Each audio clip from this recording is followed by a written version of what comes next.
Olá, pessoal, sejam bem-vindos aí ao segundo workshop, né, do nosso projeto, né, o projeto Needle. Eu vou já começar aqui compartilhando a minha tela aqui.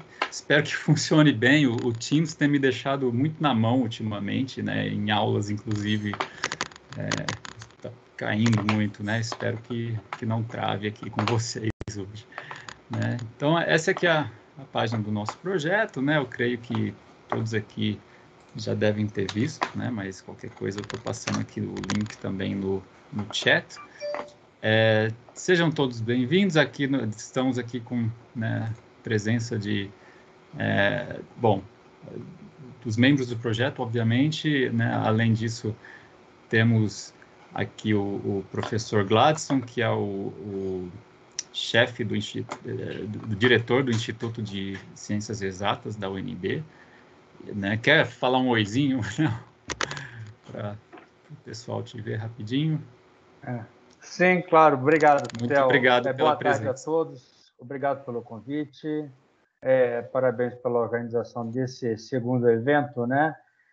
Fico feliz em ver que vocês continuam ativos no projeto e vai ser um prazer ver a evolução, né, desse trabalho tão relevante, tão importante para o Tribunal, para a Universidade de Brasília, em particular, para os alunos e professores do Departamento de Ciência da Computação que estão diretamente ligados ao projeto. Então, é um prazer estar aqui e ver que vocês estão de vento em polpa, né? Continuando esse projeto desafiador e mais desafiador ainda nos tempos em que nos encontramos, né?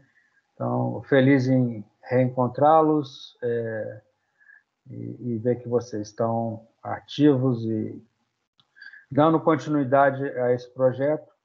E vamos ver qual é a situação, em que pé que ele está hoje. Tá? Muito obrigado, Theo.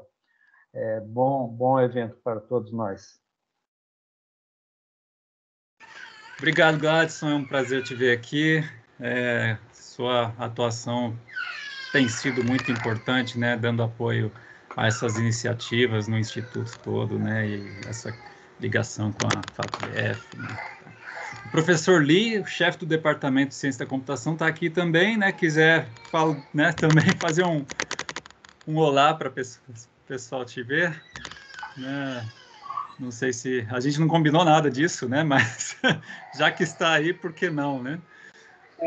Obrigado, viu, Theo? Muito prazer de participar desse evento. Isso aqui é a segunda organização nesta apresentação de desenvolvimento do projeto. O departamento fica muito feliz de ter nós, o professor Theo, com a equipe, o professor Tiago, e apoiando pela equipe como Carol e alunos. Então, é isso. Eu gostaria muito de parabéns para o sucesso do projeto, sucesso do evento. Nós conseguimos agregar mais parceiros para projetos futuros, para o departamento, para nossos alunos, para professores. É isso mesmo. Parabéns, tá, Theo? É com você. Muito obrigado. Obrigado pelo apoio, né, em toda essa jornada aí.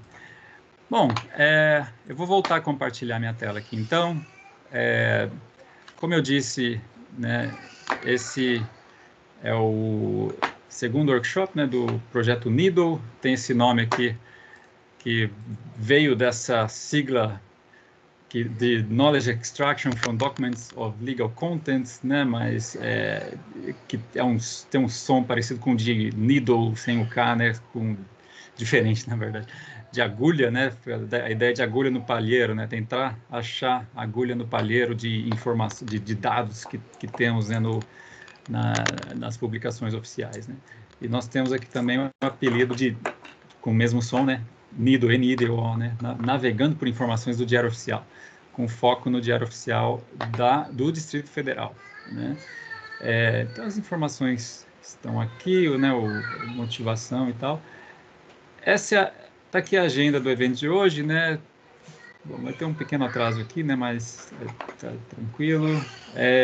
Para quem não participou do primeiro evento, tiver curiosidade, o primeiro workshop aconteceu no meio do ano passado.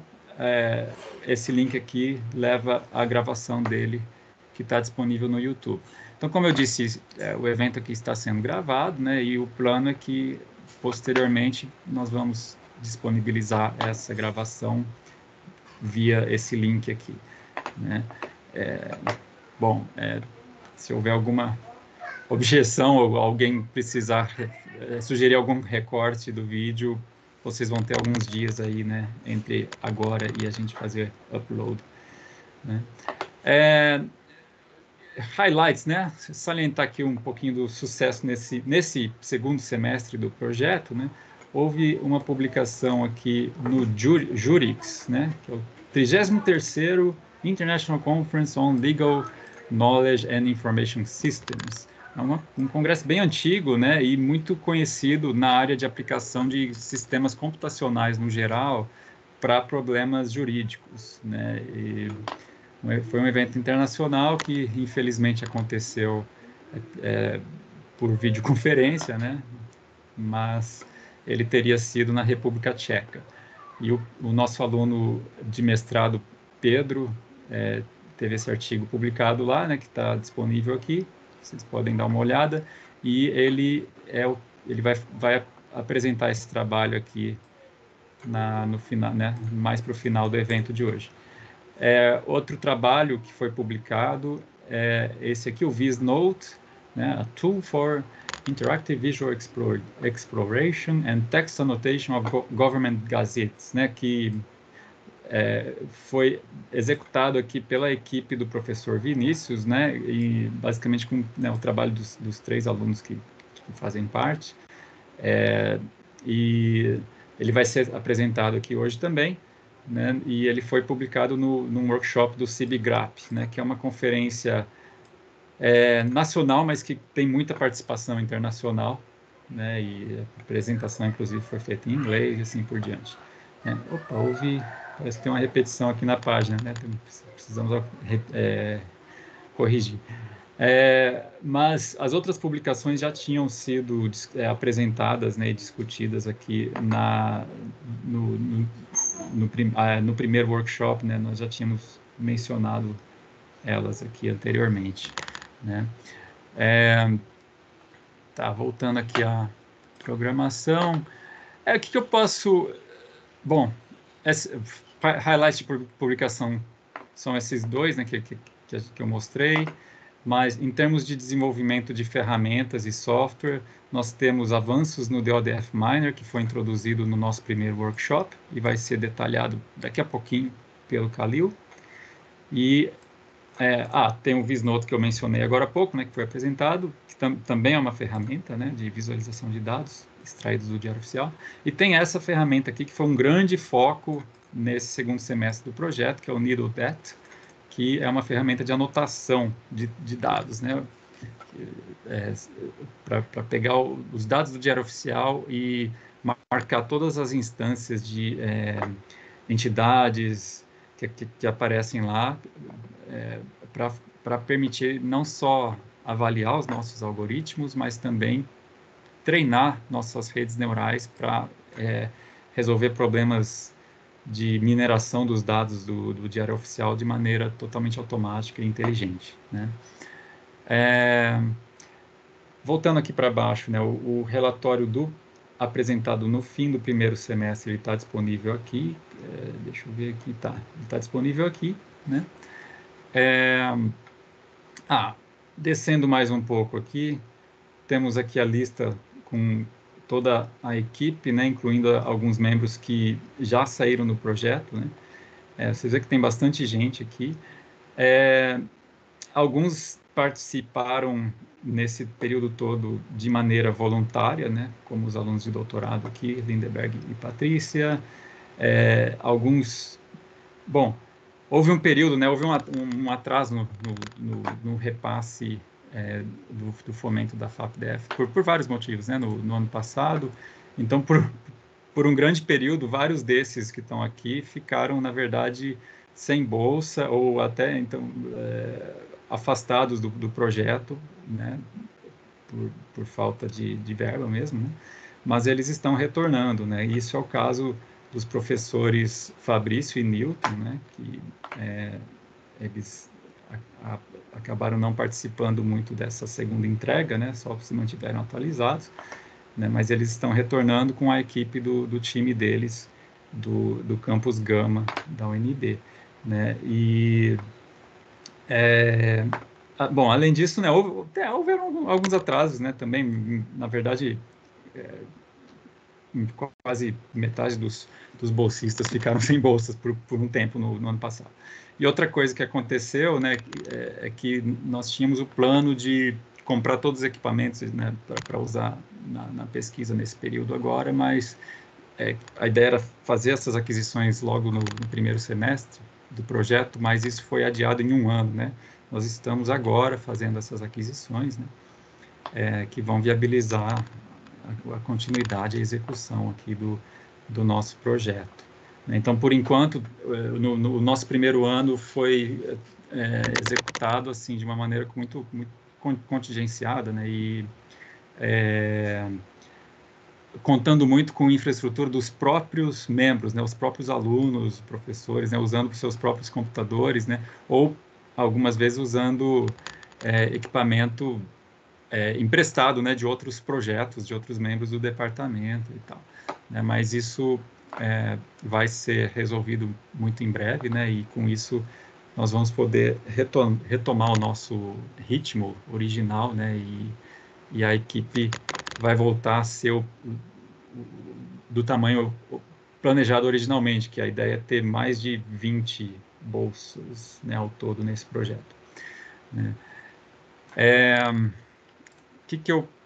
Bom, o que eu posso mencionar aqui sobre tal?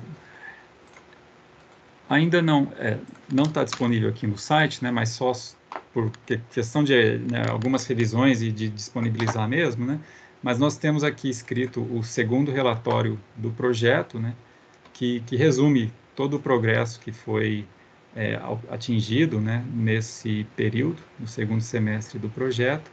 E, bom, como eu disse, ele está passando por algumas pequenas revisões ainda, mas nos próximos dias, com certeza, até o fim da semana que vem, o nosso plano é disponibilizar isso aqui no nosso site para que todos que tenham interesse, né? Existe um formulário que foi preparado aqui pelo Isaac, né, que eu vou passar o link, não sei se ele já passou, inclusive, não, ainda não, tá.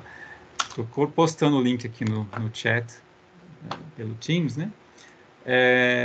Que nós gostaríamos de cadastrar todo mundo que está participando aqui, todos que estão aqui na videoconferência, né? E, né, para manter o registro, né, ter um registro além da simples lista automática de presença que a gente gera aqui. E também porque é o seguinte, hoje nós vamos apresentar algumas ferramentas desenvolvidas no projeto e uma coisa muito importante que nós vamos iniciar nesse semestre, né, nesse terceiro semestre do projeto, é a ideia de começar de fato,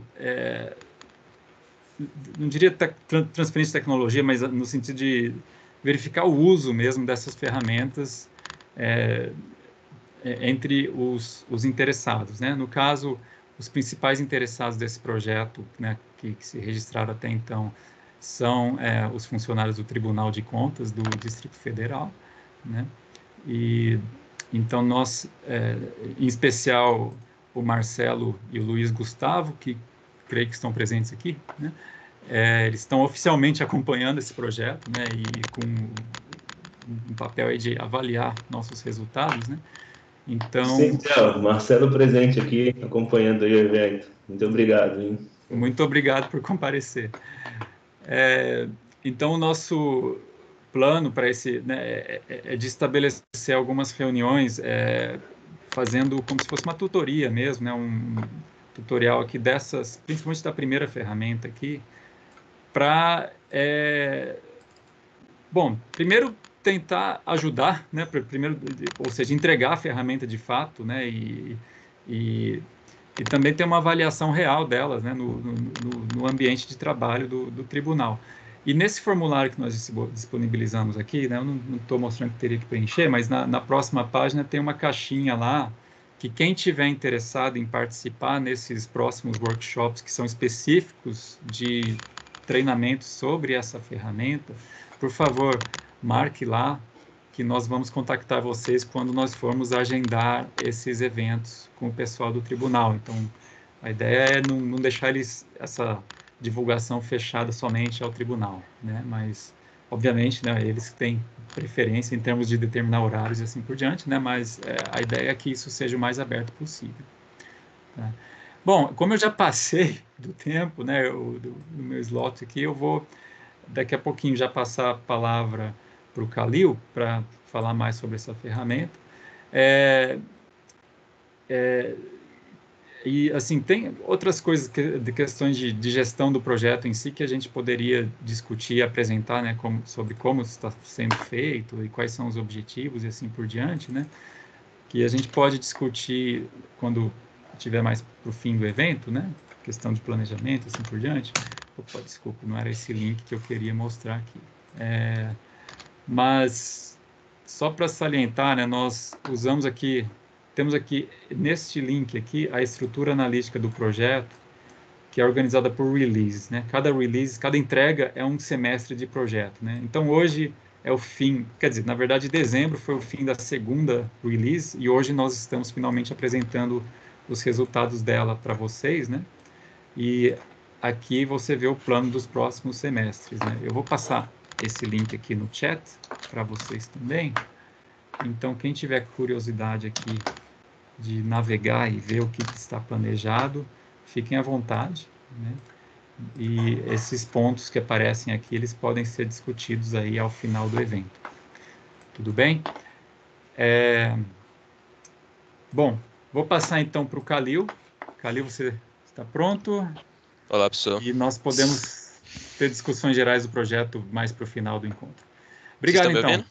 Khalil, é com você. Estão me ouvindo? Tá normal? Sim, Okay. sim, normal. Compartilhar minha tela aqui. Vocês estão vendo minha tela? Sim. Ok, vamos lá então.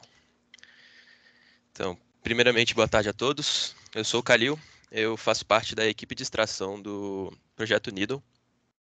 E hoje eu vou apresentar para vocês uma das nossas principais ferramentas de extração aqui. A ideia dela é justamente facilitar e automatizar a extração de informações dos diários oficiais do Distrito Federal. E, a princípio, como o Theo falou, esse é o nosso segundo workshop, então ela já foi apresentada no primeiro. Então, esse workshop vai ter algumas similaridades com o primeiro, porém, a gente também vai apresentar as melhorias que ela teve nesse tempo que passou. Atualmente, a nossa equipe é composta por 5 pessoas, é o Thiago, o nosso coordenador, eu que estou palestrando, que sou o Khalil, os nossos 2 graduandos, o Léo e o Vitor, e o nosso mestrando, o José. Mas vamos falar agora do qual que é o centro do nosso problema. O centro do nosso problema começa nos diários oficiais do Distrito Federal. Lá tem muitas informações importantes e essas informações elas estão em formato corrido nos textos que aparecem em PDF que o governo posta para nós. Porém, qual a forma mais básica de a gente encontrar as informações que tem dentro deles atualmente é fazer de forma manual. Então, pesquisar dentro de um DODF do PDF, tentar encontrar essas informações e ir no olho mesmo, olhando qual ato, qual a informação que você quer encontrar. Porém, um membro da nossa equipe, ele tentou fazer anotações de aposentadoria no diário oficial. Ele demorou cerca de 2 horas para esse diário. E pensando dessa forma, que desde 2001 nós temos mais de 9.200 atos, agora em 2021 nós temos muito mais, nós demoraríamos cerca de 25 anos, mesmo se botássemos muitas pessoas para fazer isso. E nesses 25 anos nós teríamos mais e mais diários oficiais. E qual que é a nossa solução? Qual que é a solução mais viável, assim? É pensar numa forma de fazer uma extração automática. Porém, nós não fomos os primeiros a pensar nisso. Foi quando nós tivemos nosso primeiro encontro com o Marcelo. O Marcelo apresentou para a gente uma ferramenta que ele mesmo fez, ele mesmo codificou uma ferramenta muito legal, que ele conseguia extrair quando um texto pertencia a qual secretaria, e ele conseguia pegar todas essas informações e botar num Excel, o que facilitava muito a gente identificar e estruturar esse dado. Porém, o Marcelo já tinha percebido, e nós percebemos à medida que fomos mexendo na ferramenta dele, que existe um problema comum entre todos os DODFs. E esse problema é justamente a inconstância. Dentro dos diários oficiais, você vai encontrar diferentes estruturas. Dentro dessas estruturas, os textos são diferentes de um para outro, até mesmo para o mesmo ato. Então, você quer pegar um ato de aposentadoria, você vai ter até mesmo no mesmo DODF do mesmo ano, essa aposentadoria vai estar escrita de forma diferente. E aqui vocês podem ver na tela que em diferentes anos a estrutura muda completamente. Isso vale também para os atos. E qual que é a solução que a gente pensou assim? A solução mais direta é irmos para a aprendizagem de máquina. Então, nós teríamos uma quantidade pequena inicial de dados anotados, então nós teríamos um conjunto de atos, aposentadoria, nomeação, esses atos teriam quem que é, no decorrer do texto, o que é o nome, qual a pessoa, qual que é a matrícula, qual que é o cargo dele. Então, esse conjunto de dados nós poderíamos pôr num algoritmo de aprendizagem de máquina. Esse algoritmo aprenderia com isso e tentaria predizer, dentro desse grande texto do PDF, o que é um ato de aposentadoria, o que é um ato de nomeação, e mesmo que tivesse pequenas diferenças, mesmo erros ortográficos, mudança de ordem, matrícula vem primeiro que nome, ele ainda conseguiria identificar isso, diferentemente de um código fixo, com regras fixas de reconhecimento de padrão textual. Então, feito esses modelos, um modelo bom, a gente avalia se esse modelo estiver adequado, a gente distribui o modelo para o usuário.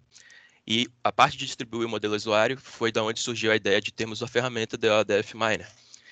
A ferramenta DODF Miner, ela é basicamente escrita em Python e ela tem o intuito de ter uma conexão direta com os usuários e utilização dela. Mas antes de me aprofundar nessa ferramenta, eu vou mostrar para vocês rapidinho o Dash DODF. Foi um site bem simples que a gente criou para mostrar para vocês como o DODF Miner funciona por cima. Então, vocês vão acessar esse site pelo dashdodf.herocoop.com. O Isaac vai botar aí para vocês todos os links que eu vou apresentar nesse workshop, então vocês podem acessar aí pelo chat. Então, você tem um extrator de PDF. Quem viu o primeiro workshop vai identificar que tem 2 botões a mais, o NER e o regex, eu já explico eles. Então, você vai pegar um DODF qualquer, você vai arrastar ele para cá, você vai esperar um tempo, vai aparecer o updating lá em cima na sua aba, e aí ele vai extrair todos os atos que foram identificados. Então, nós temos 27 atos de aposentadoria que ele identificou, nós temos 0 reversões, e quando ele identifica um ato, ele permite com que você dê o download disso em CSV, e o CSV é reconhecido por Excel, LibreOffice, entre outras ferramentas que leem tabelas.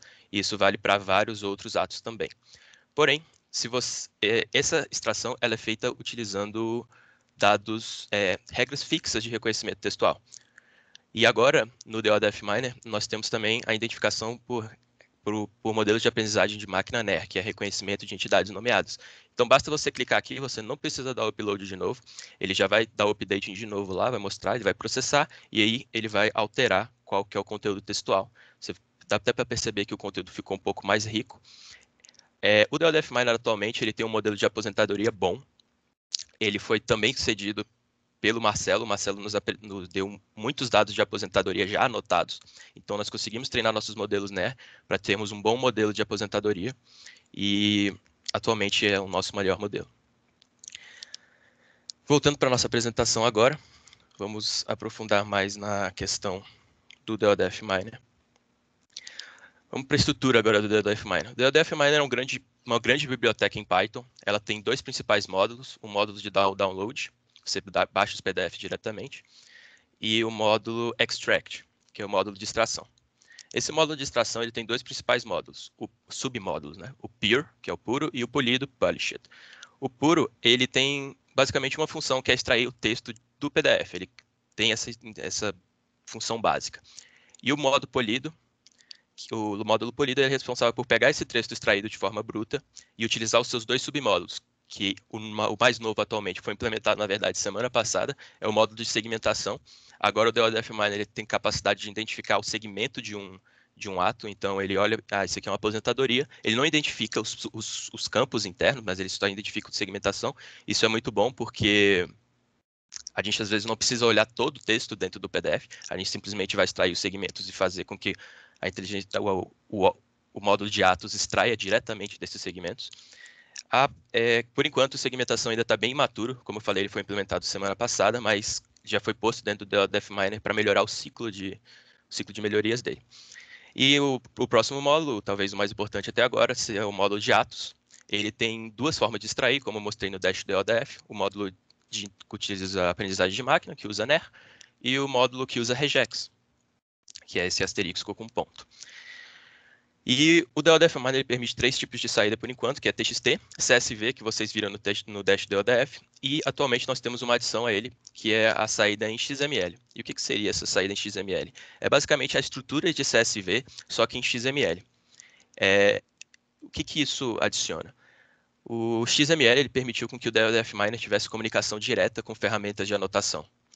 E ter essa comunicação direta nos permite criar um ciclo de melhorias no DODF Miner. Então, a gente tem esse ciclo que na verdade é uma bengala. Por que é uma bengala? Porque ele inicia com a extração, ele se iniciou com nós utilizamos o DODF Miner para extrair atos utilizando nossas regras fixas, ou seja, elas não são muito boas, mas nós conseguimos um certo resultado, longe de ser bom, mas ainda é um resultado. Nós conseguimos pegar esses resultados, jogar numa ferramenta de anotação. Os nossos anotadores utilizaram essas anotações, mesmo que erradas, corrigiram elas e adicionaram mais anotações, esses modelos foram melhorados. Futuramente nós vamos pegar essas anotações, botar no nosso treino, botar no modelo, botá-lo no DODF Miner, o DODF Miner vai poder fazer novas predições, nós vamos poder transformá-las em XMLs, botar na anotação de novo e assim conseguimos criar mais bases de maneira mais fácil, de maneira mais rápida com os nossos anotadores. Então, esse é o ciclo do DODF Miner a partir que melhora muito a melhora dos modelos dentro do DODF Miner, tanto para a segmentação quanto para os atos. Agora, voltando um pouco para a ferramenta em si, como se usa a ferramenta, o DODF Miner ele tem a proposta também de ser uma ferramenta de linha de comando de terminal. Então, basicamente, se você bater pip install DODF Miner aqui, ele já vai instalar o DODF Miner no seu terminal e também como uma biblioteca em Python. Para quem não conhece, o pip é o que usa-se para instalar bibliotecas em Python. O DODF Miner está no Python Package, que ele chama o PyPackage. Então, ele vai sendo atualizado e você vai ter recebendo sempre upgrades. Eu não vou rodar esse comando aqui agora, porque o DODF Miner já está com algumas bibliotecas um tanto pesadas, então vai demorar um pouco. Porém, quando você instala, você ganha um comando chamado DODF Miner. E você pode dar o DODF Miner --help, que ele vai mostrar quais as possibilidades que você tem para usar. Perdoe-me, mas meu computador está um pouco lento hoje. Ele não é lento assim normalmente.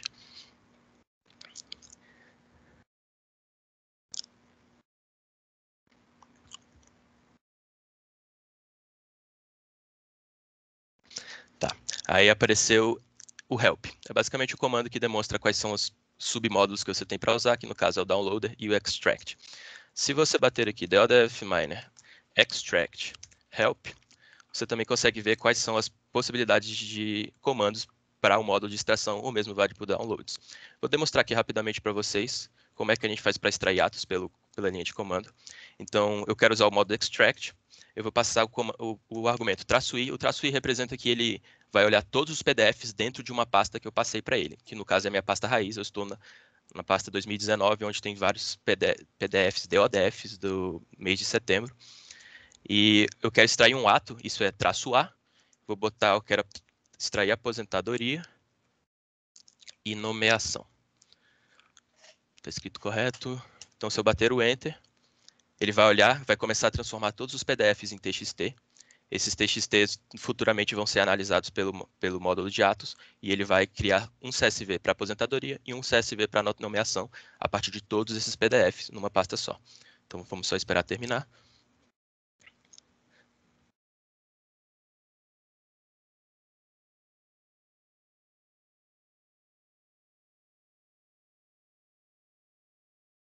São muitos DODFs.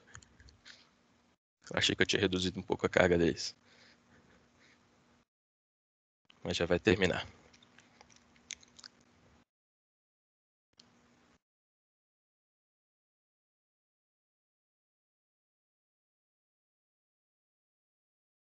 Ixi, meu computador travou. Alô, vocês estão aí? Sim. Calil. Tá. Desculpa aí, meu computador. Realmente. Hoje ele não tá ajudando muito. Travou o terminal? Não, acho que o terminal travou não. Foi meu PC que tá lento mesmo. O Double, acho que botar o Windows nele junto com o Ubuntu deu uma piorada. Então, depois que ele terminou de fazer esse processamento do terminal, ele gerou uma parte chamada results. Dentro dessa pasta, basicamente é onde ele guarda todos os TXTs extraídos. Já deveria ter terminado de nomeação agora. Acho que o computador que tá lento mesmo. Vou tentar abrir o de aposentadoria por enquanto. Aí terminou de nomeação já apareceu. Se você clicar no de aposentadoria, ele está no formato CSV, então provavelmente um programa como Excel e um programa como LibreOffice, que é o primo do Excel, vai reconhecer. Vou só tentar demonstrar aqui para vocês rapidinho como ele é apresentado, que é bem semelhante ao Dash DODF.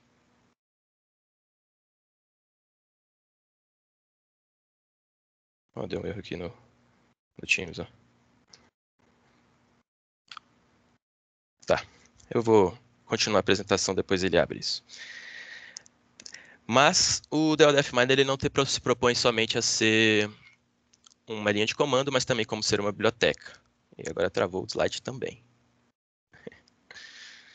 Aí passou.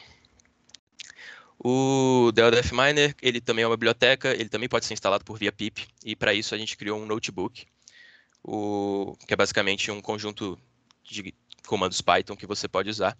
Eu também já botei esse notebook no chat para vocês verem, então se vocês saírem do... Se vocês abrirem o notebook aí... Tá. Vocês vão ver uma sequência de comandos. O notebook da LDF Miner, cada linha é explicado por um comentário. Então, nós temos novamente a instalação simples utilizando pip, quais as classes que importamos. Aqui sou eu baixando um DLDF Miner, um DLDF, desculpa. Aqui a gente extrai com uma linha de comando, a gente extrai do texto dele puro. Aqui, utilizando o texto puro, nós extraímos um ato utilizando regras de regex, simplesmente você passa o comando regex, e aqui embaixo, logo embaixo, você usa o ner com a aposentadoria, já com o modelo atualizado, com os modelos um pouco mais ricos e bem determinados. E, por último, nossa nova aplicação, que é a segmentação. Com o comando você tenta extrair todos os segmentos de um texto. Como eu falei, esse módulo ainda está um tanto imaturo, mas aqui mostra que ele conseguiu extrair algum segmento de aposentadoria, entendeu? Que conceder a aposentadoria nos termos do artigo e assim por diante. Então, se rodarmos os atos aqui em cima, provavelmente ele vai encontrar alguma coisa. Voltando para a apresentação de novo. Mas tem muita coisa para decorar, tem muita coisa para saber. E tudo isso está no DLDF Miner Read the Docs. Então, nós estamos fornecendo uma documentação. Nessa documentação, a gente tem tanto como se utilizar ele como linha de comando, como se utilizar ele como biblioteca. Você, inclusive, pode implementar novos atos dentro do próprio DLDF Miner. Você pode implementar novos modelos, caso você queira. Ele é modularizado dessa forma. E sinta-se à vontade para experimentar. E caso encontre algum erro, também no que o Isaac passou aí, tem o link do GitHub. Você pode postar lá o erro que você encontrou. Ou falar diretamente com a gente.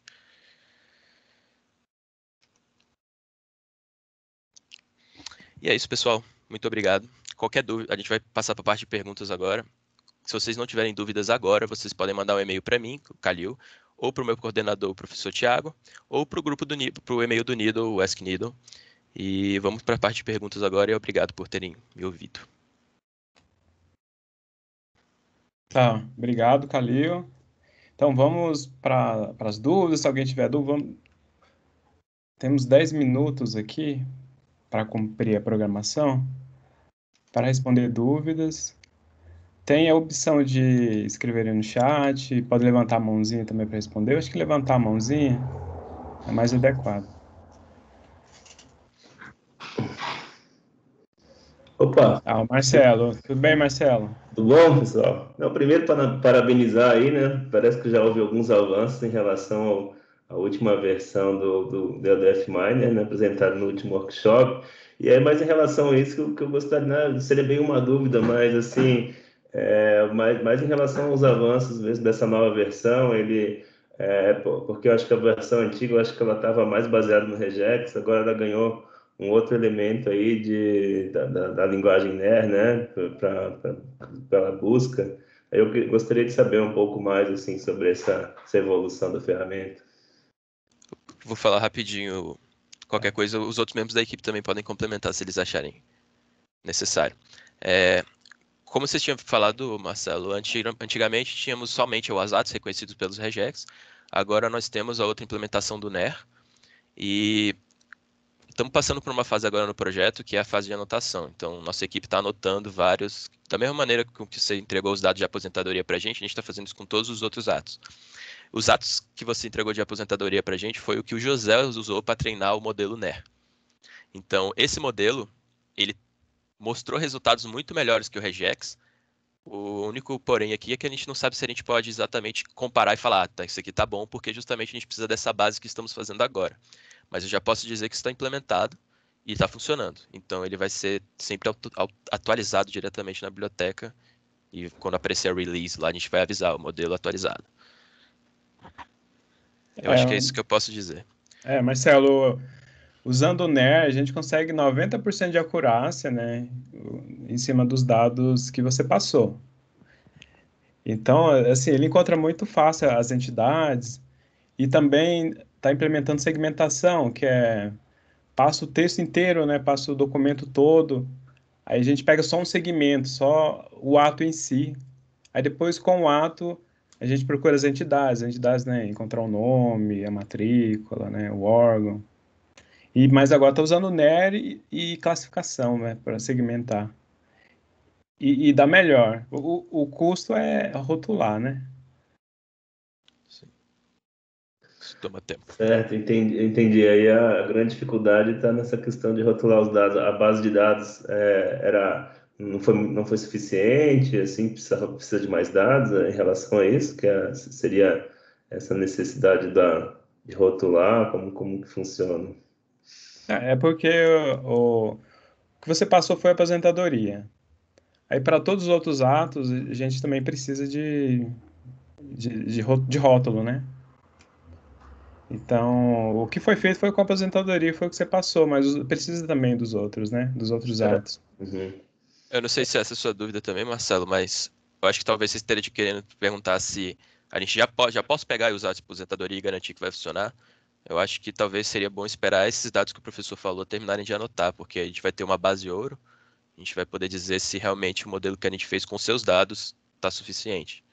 Certo, até porque já vão surgindo novos dados aí, né? Novos diários oficiais, e esses a gente, né, não tem como, né, entregar essa base aí que vem para o futuro, né? Então, com Sim, essa tecnologia de vocês, já vão conseguindo pegar esses dados aí dos a próximos gente, diários também, né? Ok. a gente Agradeço, espera então. isso, a gente espera isso. Obrigado. Obrigado. Obrigado, Marcelo. Mais alguma dúvida, pessoal? Pode levantar a mãozinha, né? Tem um botão na barra embaixo de uma mão. O Newton, por favor. Oi, Thiago, tudo bem? Oi, Tudo bem. Carlos. Parabéns aí Oi, pelo professor, tudo trabalho. bom? Está aí evoluindo de uma maneira muito bacana, né? Eu queria que vocês pudessem esclarecer aí como é que vocês estão planejando evoluir em si para outras classes, a fase de anotação, a ferramenta que vocês estão usando de anotação, como é que vocês estão planejando dar certo volume aí de amostras aí para treinar para as outras situações, ademais da aposentadoria que vocês já pegaram anotados aí do Marcelo. Você quer falar, professor? Eu falo. Tem a Lívia e o Matheus vão explicar da parte de anotação, que é o que a gente está anotando, e o que está sendo anotado é a parte de atos de pessoa, né? Atos de pessoal. A gente tem também dados de contrato, que o Marcelo também disponibilizou, né? Isso acho que é uma boa vertente para a gente seguir, os contratos de licitações, e isso o Marcelo já passou tabelas, né? Algumas coisas que a gente pode usar como rótulo e fazer o mesmo processo que a gente fez com o ato de pessoal, também fazer para os contratos e licitações. Então, assim, eu acredito que o grande passo é ir para contratos, né? Refazer isso, contratos, e melhorar a extração dos atos de pessoal. Mas para isso a gente precisa das anotações, que é o que estão terminando agora. Aí a Lívia e o Matheus e a Tatiana vão explicar melhor nas próximas apresentações. Beleza. Obrigado, Thiago, Calil. A gente começou um pouco atrasado, assim, teve um pouco de atraso, mas tem 5 minutos de perguntas. Porque o próximo é a Lívia e o Matheus, eles vão falar do NidoTet, que é a ferramenta, né? Fizemos uma ramificação de uma ferramenta de anotação. Eu acredito que a Lívia e Matheus, por favor, se já quiserem apresentar. Vou sair aqui, então, da câmera. Tá, obrigado, Calil. Boa tarde, gente. Deixa eu tirar a câmera aqui. Boa tarde, Matheus. Tudo bom? A Lívia teve um problema com a luz na casa dela, aparentemente caiu. Mas eu vou tocar na apresentação. Se a luz dela voltar, ela participa junto com a gente. Tá. Só um segundinho que eu vou compartilhar a tela.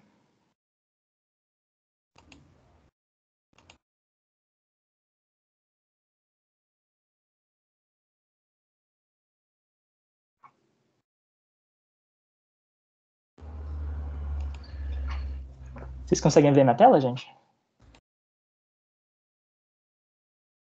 Sim, tá carregando. A sua tela tá carregando. Maravilha. Então. O slide tá carregando. Tá. A gente tá vendo. Joia. Então, professor Vinícius e Tati, se a Lívia entrar, por favor, avisa ela aí para entrar na conversa com a gente. Muito boa tarde, gente. Eu sou o Matheus. Eu sou membro do time de anotação do Projeto Needle. E essa apresentação serve para a gente poder falar um pouquinho sobre esse processo de anotação de dados. Eu fiz junto com a Lívia. Como eu já falei, ela está com problema de luz, mas se Deus quiser vai dar tudo certo, que ela vai poder apresentar junto com a gente.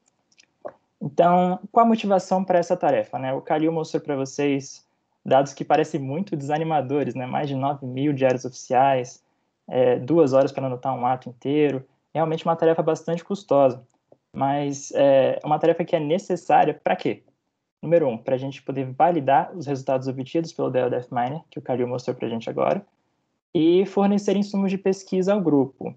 Ao longo da apresentação, a gente vai explorar um pouquinho mais cada um desses temas.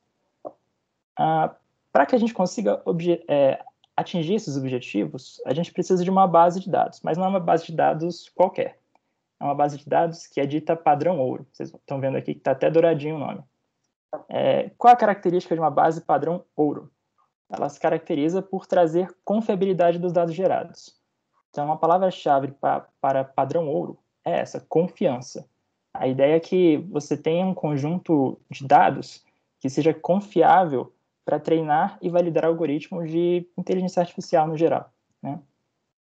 E a literatura relata que a anotação manual dos textos é a abordagem mais indicada.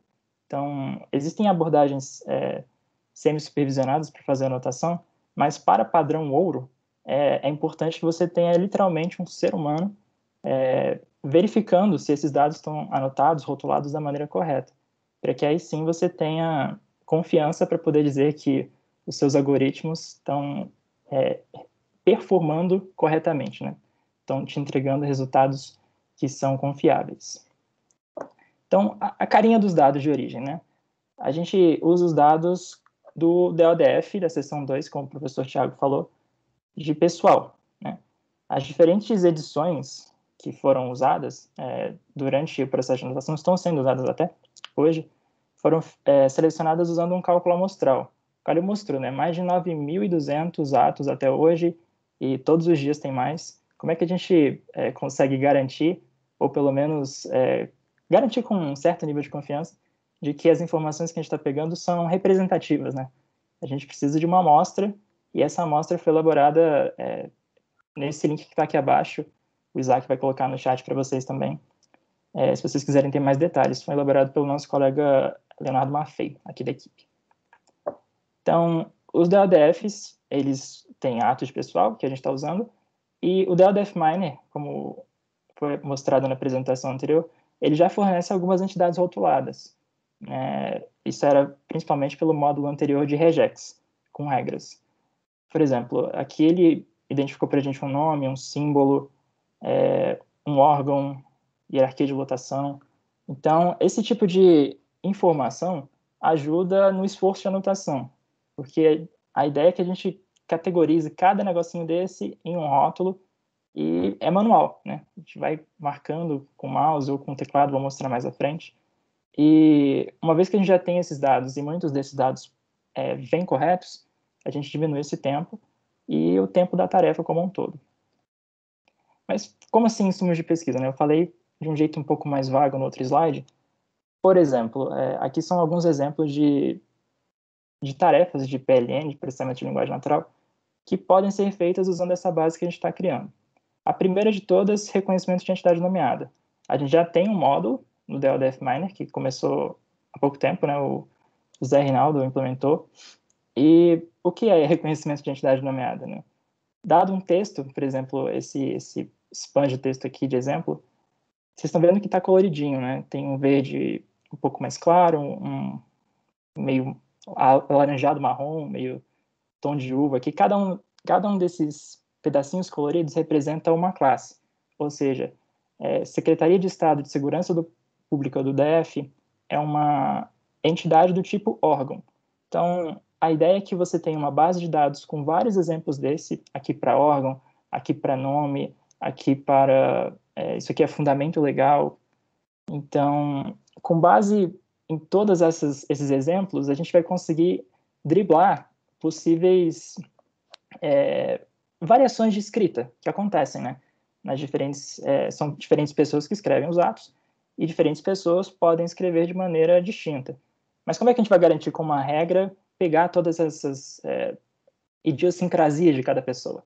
É para isso que a gente usa a inteligência artificial, né? E para isso que a gente precisa de uma base confiável. Um outro ponto é ligação de entidades. É como se fosse um irmão mais velho de reconhecimento de entidade nomeada, um passo além. Por exemplo, imagina que a gente tem uma entidade Lula. Estamos falando de Lula, o presidente, ex-presidente, ou Lula, o animal marinho. Existem várias possibilidades para Lula. E a ideia de ligação de entidades é você, dado que você identifica uma instância, ou seja, o seu algoritmo consegue marcar ele coloridinho aqui, você consiga fazer, entre aspas, desambiguação. Ou seja, consiga ligar essa entidade que você marcou em uma base de conhecimento. Tem mais coisa, né? Mas é só uma introdução do que é. Segmentação de textos, como o Calil mostrou. Por exemplo, esse ato aqui, esse azul barra verde turquesa, essa cor de mar bonita, é um ato de sessão, né? Sessão de policial. Mas aqui a gente tem um exemplo que começa em processo 2 pontos, termina em ponto final. Se a gente colocar uma regra, um algoritmo que trate isso, cada vez que tiver processo 2 pontos e termine em ponto final, é um ato de sessão. Quem garante que não pode ter um outro ato de uma outra coisa, que não tem nada a ver com sessão, que vai estar escrita dessa forma? Então, é por isso que é muito importante ter esse tipo de base, para você conseguir fornecer como se fossem ingredientes confiáveis para que as receitas que você está fazendo, seus algoritmos, resultem em resultados, entreguem resultados confiáveis e úteis para a sociedade e para a pesquisa como um todo. Essas aqui são 3 que eu citei, mas existem várias outras que a gente pode usar, que a base dá a possibilidade para usar, uma base que vai ser bastante útil tanto para pesquisa como para a nossa toolbox, os nossos produtos. Então, mas lindo, né? Estamos falando dessa base, mas como é que a gente está fazendo? NidoTat, essa é a nossa ferramenta que estamos utilizando para fazer anotação. Foi baseado na ferramenta de anotação TeamTat. O time de anotação, eu, a Lívia, a Tati e o professor Vinícius, nós pesquisamos várias ferramentas, fizemos teste de usabilidade, várias técnicas para poder encontrar qual seria a que melhor se adequaria à nossa realidade e aos nossos problemas. E selecionamos 3 principais e levamos para o grupo o grupo Needle, né, como um todo. O grupo opinou, votou, e a ferramenta escolhida foi o TeamTat. Só que, assim, resolvia muita coisa dos nossos problemas, mas ainda não era perfeito, né? Sempre existe espaço para melhorias. Então, foi nesse intuito que nasceu o NidoTat. Foi um fork, né? A gente pegou o código do TeamTat e modificou para melhor se adequar às nossas situações. Então, por exemplo, esse aqui é o padrão Tintat, é o original. Vocês podem ver aqui que essa barrinha aqui é uma barra lateral, e esse aqui, que é igual a outro texto, né, é como é que aparecem os textos na ferramenta. Uma coisa importante para citar aqui, por exemplo, anotações que estão sobrepostas. Por exemplo, a gente tem aqui exonerar até esse ponto final, tá rosinha, quer dizer que é um ato de exoneração. Mas tem uma coisa em cima, que é um nome. A gente não quer perder essa informação. Então, ele ficava sobreposto e ele te indicava que estava sobreposto. Isso parece que é simples, né? Mas é uma coisa muito importante para a anotação. A gente não perder de vista que você pode ter no mesmo espaço de texto diferentes entidades. E essa ferramenta traz isso para a gente de uma maneira bem simples. Então, essa era uma coisa bacana do Tintat. E vocês podem ver aqui que tem nome, símbolo, ele faz um tracking de todas as entidades que você já marcou e te permite selecionar entidades por aqui. A anotação era feita exclusivamente com o mouse. Então, quais foram as melhorias principais, né? A primeira que vale a pena mencionar são os filtros de entidade. A tarefa de anotação, como o Calil falou, são todos os atos de anotação, exceto todos os atos de pessoal, exceto a aposentadoria. Então, nós temos exoneração, nomeação, abono de permanência, substituição, todos aqueles que vocês sabem quais são. Mas pensa nisso. Imagina que cada ato tem entidades específicas. Por exemplo, um ato de cessão, a gente vai ter uma entidade chamada órgão cedente, órgão cessionário. Esse tipo de entidade não vai aparecer em um ato de exoneração. Então, se a gente for listar todas as entidades de todos os atos diferentes, a lista é bem grande. Vocês podem ver aqui que a barrinha estava ainda na metade e é bastante nome aqui. O que fazia mais sentido? A gente vai entrar em detalhes um pouco mais à frente, mas nós separamos os anotadores para anotarem atos específicos. Isso significa que cada pessoa não vai anotar todos os atos, mas sim vai ficar, entre aspas, especialista em 2 ou 3 no máximo deles. Então, fazia mais sentido você selecionar apenas as entidades que você ia usar. A sua lista ficaria menor e você conseguiria ter acesso mais rápido àqueles, às coisas que você precisa fazer para anotação, né? Então, esse era o resultado. Você resolvia uma listagem aqui, dado que marcava nessa lista de filtros.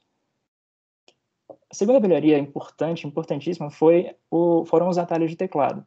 Vocês podem ver nessa guia Shortcuts que a gente tem valores padrão, né? Próxima palavra, palavra anterior, próximo caractere, e tudo isso poderia ser modificado usando esse botão aqui, Change, né? No Tintat original, a gente só conseguia anotar via mouse, só que é uma coisa repetitiva e, assim, a gente não vai entrar em detalhes da anotação em si aqui, mas são muitos documentos. E fazer isso por muito tempo, uma mesma tarefa, um mesmo movimento de mão, era cansativo. Então, a estratégia do grupo foi pedir para os meninos da extração, principalmente o Calil e o Renato, foram eles que fizeram esse módulo para a gente, implementarem esses módulos de atalho de teclado. A gente, assim, conseguiria manejar o movimento das mãos, literalmente, para conseguir anotar e não ficar tão cansativo. Uma outra coisa muito importante, que para mim a melhoria mais importante que foi implementada no Nedutat, é essa questão de, uma vez que você passa o mouse em cima de cada spanzinho de texto colorido desse, ele mostra o label. Aqui no Tintat original, vocês podem ver que ele colocava um ID. Esse ID era de coisas de biologia. Essa ferramenta Tintat foi feita por um pessoal de biologia computacional. E esse ID era uma coisa bastante importante para eles, mas para a gente não faz muita diferença, né? A gente não usa. O que faz mais diferença para a gente é a gente saber qual é o rótulo. Então, vocês lembram que as anotações já vinham com algumas pré-seleções do módulo do DLDF Miner. Então, para a gente era muito bom simplesmente passar o mouse em cima de uma marcação dessa e saber se essa marcação estava com o label correto ou não. Isso poupou muito tempo de revisão e foi uma coisa muito bacana que foi implementada. Então, como é que o Nedutat se operacionaliza esse processo de anotação? São projetos. Ele entende projetos como se fossem pastas. Cada projeto é independente e cada projeto possui duas personas diferentes, um gerente e anotadores. Esse gerente consegue ver todos os documentos e ele indica aos anotadores URLs, então a ferramenta é toda baseada em web, né? Você consegue rodar no seu browser. E basta você, literalmente, cada anotador, né, entrar na sua URL que vai estar todos os documentos que você vai anotar visíveis. Como a gente falou, são muitos documentos, então cada anotador vai ficar com uma parcela apenas. E essa parcela vai ser a única coisa vista por esse anotador. Então a gente facilita a gestão, né, do processo de anotação como um todo. Foi outra coisa que contou bastante a favor do TeamTouch na época. E outro ponto importante é a anotação em rounds. O que significa um round no EduTouch e no TeamTouch? Significa uma rodada de anotação. Existem dois tipos de round, individual e coletivo. Esse individual permite que cada anotador faça suas tarefas, sua anotação, de maneira individual. Ou seja, se uma pessoa vai anotar o DLDF número 01, 3 pessoas vão anotar o DLDF 01. Cada pessoa em um round individual vai receber uma cópia. Então, ele vai anotar no tempo dele, no momento que for mais oportuno para ele, e vai marcar esse documento como pronto. E uma vez que todos eles terminarem, essas anotações vão ser mescladas. Vai ocorrer um merge dessas anotações. Isso fazia mais sentido para o nosso projeto do que um round colaborativo. O que é um round colaborativo? É quando você tem apenas um documento e vários anotadores nele. Então, suponhamos que 3 anotadores têm que anotar coisas diferentes em um mesmo documento. Se um anotador, o primeiro que chegar, fizer alguma modificação, vai aparecer ao vivo para todos os outros. E isso não fazia muito sentido no que tange a gestão do processo. Era muito mais simples a gente adotar esse round individual, muito por conta da agenda das pessoas, né? As pessoas têm agendas diferentes e era muito melhor a gente ter esse processo descentralizado, né? Cada pessoa tendo os seus próprios documentos e, no final, juntar tudo. Então, por isso, o que está sendo adotado no processo de anotação do projeto é esse round individual. Como é que foi feita a alocação? Os atos e documentos foram divididos entre os anotadores de uma maneira que a gente conseguisse sopesar a carga de trabalho. A gente sabe que cada professor, cada aluno tem um tempo de dedicação ao projeto diferente, distinto. Professores têm um pouco menos, alunos têm um pouquinho mais, mas varia de pessoa para pessoa. Então, qual seria a maneira mais justa de dividir esses documentos, né? Então, a gente tomou como referência aquele documento de requisitos que foi fornecido ao projeto pelo TCDF, bem no início do projeto, e lá ele consta dados sobre os atos e tudo mais, e nesses dados sobre os atos ele fala sobre uma frequência média de ocorrência. Durante os testes que nós fizemos de ferramentas diversas e tudo mais, nós conseguimos verificar que realmente aquela frequência que está lá costuma acontecer. Então, a partir desses dados, dessas informações, a gente quantificou uma medida. E a partir disso a gente chamou de score de esforço. Como é que funciona? Atos que ocorrem bastante, como exoneração, nomeação e tornado sem efeito, tem 3 pontos. Média ocorrência, sessões, retificação e reversão. 2 pontos. Baixa ocorrência, abono de permanência e substituição, 1 ponto. A ideia é que cada anotador tivesse no máximo 6 pontos.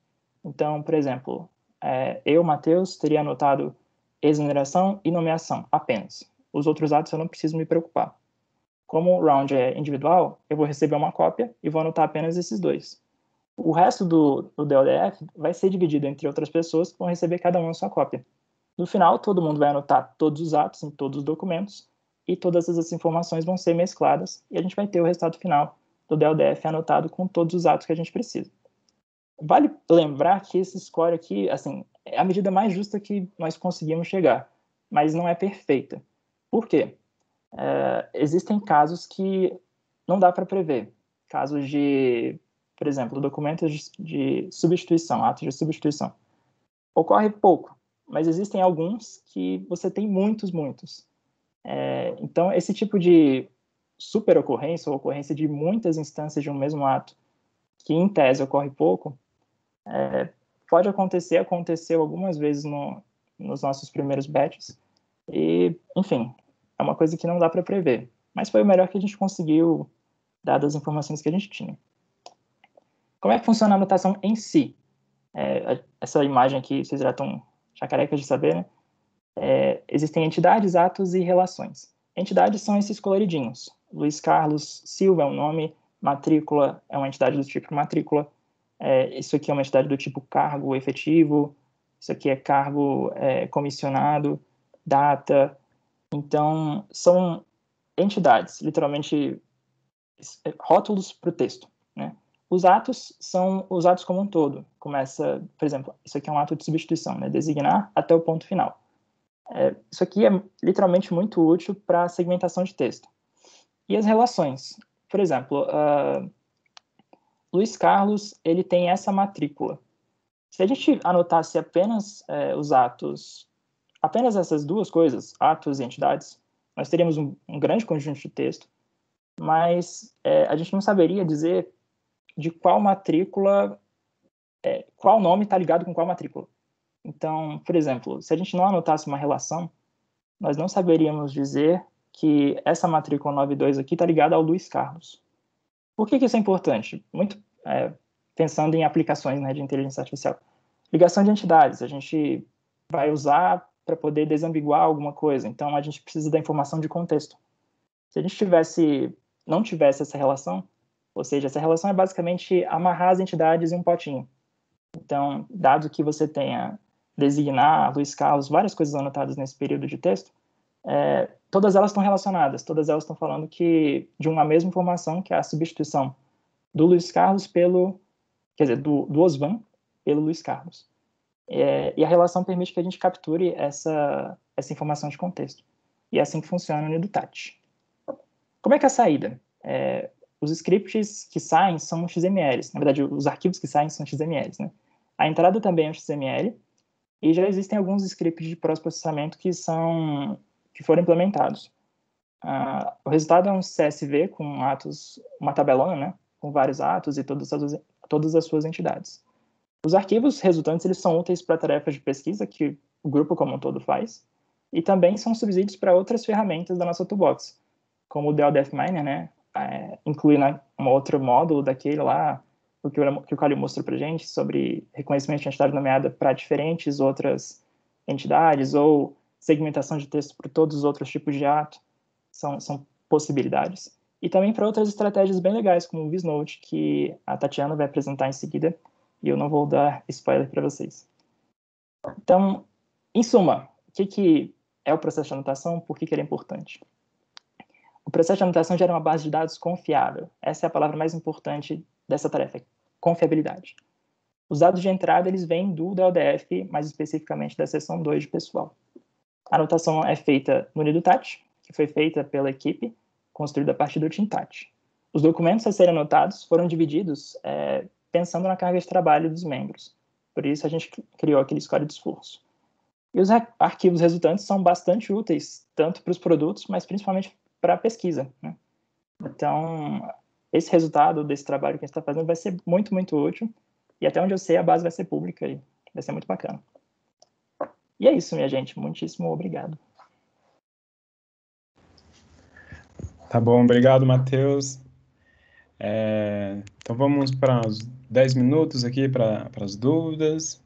Então, por favor, pessoal, quem tiver dúvida. O Thiago está me mandando mensagem no WhatsApp, o Thiago do STJ, por favor, pode fazer Tudo bom. Tudo bom, pessoal? As mensagens não têm relação com minha pergunta, não, estava só perturbando o Thiago. Tá. Assim, você falou de confiabilidade da anotação, né? E aí é só em questão para futuras publicações. O trabalho de vocês ficou muito bom de anotação, muito organizado. Eu tinha pesquisado ferramenta de anotação, muitas já. Eu não tinha achado essa de TeamTAT, então achei ela bem legal, que ela anota a relação. A primeira pergunta é se vocês fizeram o pull request das alterações que vocês fizeram aí na ferramenta, outros projetos conseguiram usar. E na questão da confiabilidade, quais são as métricas que vocês estão medindo quando dois anotadores anotam o mesmo texto? Então, se é aquela capa, tem várias métricas. Uhum. O pull request, até onde eu sei, a gente não fez ainda. Talvez o Calil saiba responder um pouco melhor.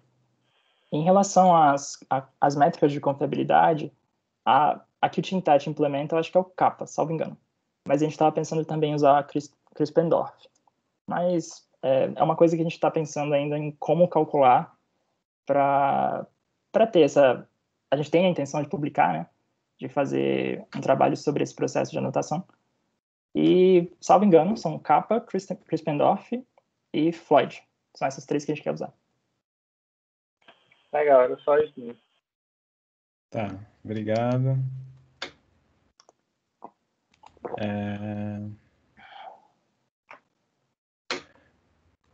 Tá, mais alguma dúvida, pessoal?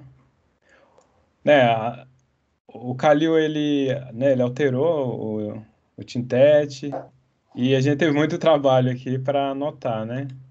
Uhum. Aí a gente fez um fork da ferramenta e tá no link aí, Thiago. Ele deixou aí, né? Tá, já viu aqui. Tá, Fabrício, quiser fazer uma pergunta, por favor? Eu fiquei curioso aí em ver o resultado do TeamTet, né, uma XML que ele gera, especialmente no que diz respeito a essa linkagem, né, como que ele registra essa associação entre as entidades, esse relacionamento entre as entidades. Eu fiquei curioso para ver como é que ele registra isso. Se puder apresentar. Matheus, Claro, você tem aí? É porque eu tô no computador da minha irmã, gente. Eu parece que tô no computador dela. Mas o que vem, professor Fabrício, no XML, ele coloca uma aba daquele XML, né, uma entradinha, de relação. E para cada anotação, existem 3 níveis, né? Anotação, relação e... Não, são só 2. Anotação e relação. Aí dentro de uma anotação você tem vários tipos, né? Aí entra os labels que você introduz na ferramenta. No nosso caso é nomeação, exoneração, todas essas. E a partir disso ele seleciona o span de texto e o ID desse span, que é um número inteiro que ele faz desde o primeiro caractere do DODF até o final. Então é um número grandão. Aí a partir disso, uma vez que você anota uma relação, ele seleciona, ele marca cada spanzinho de anotação desse, por exemplo, o nome fulano de tal. Deixa eu voltar aqui na apresentação, acho que dá para mostrar um pouco melhor. Aqui.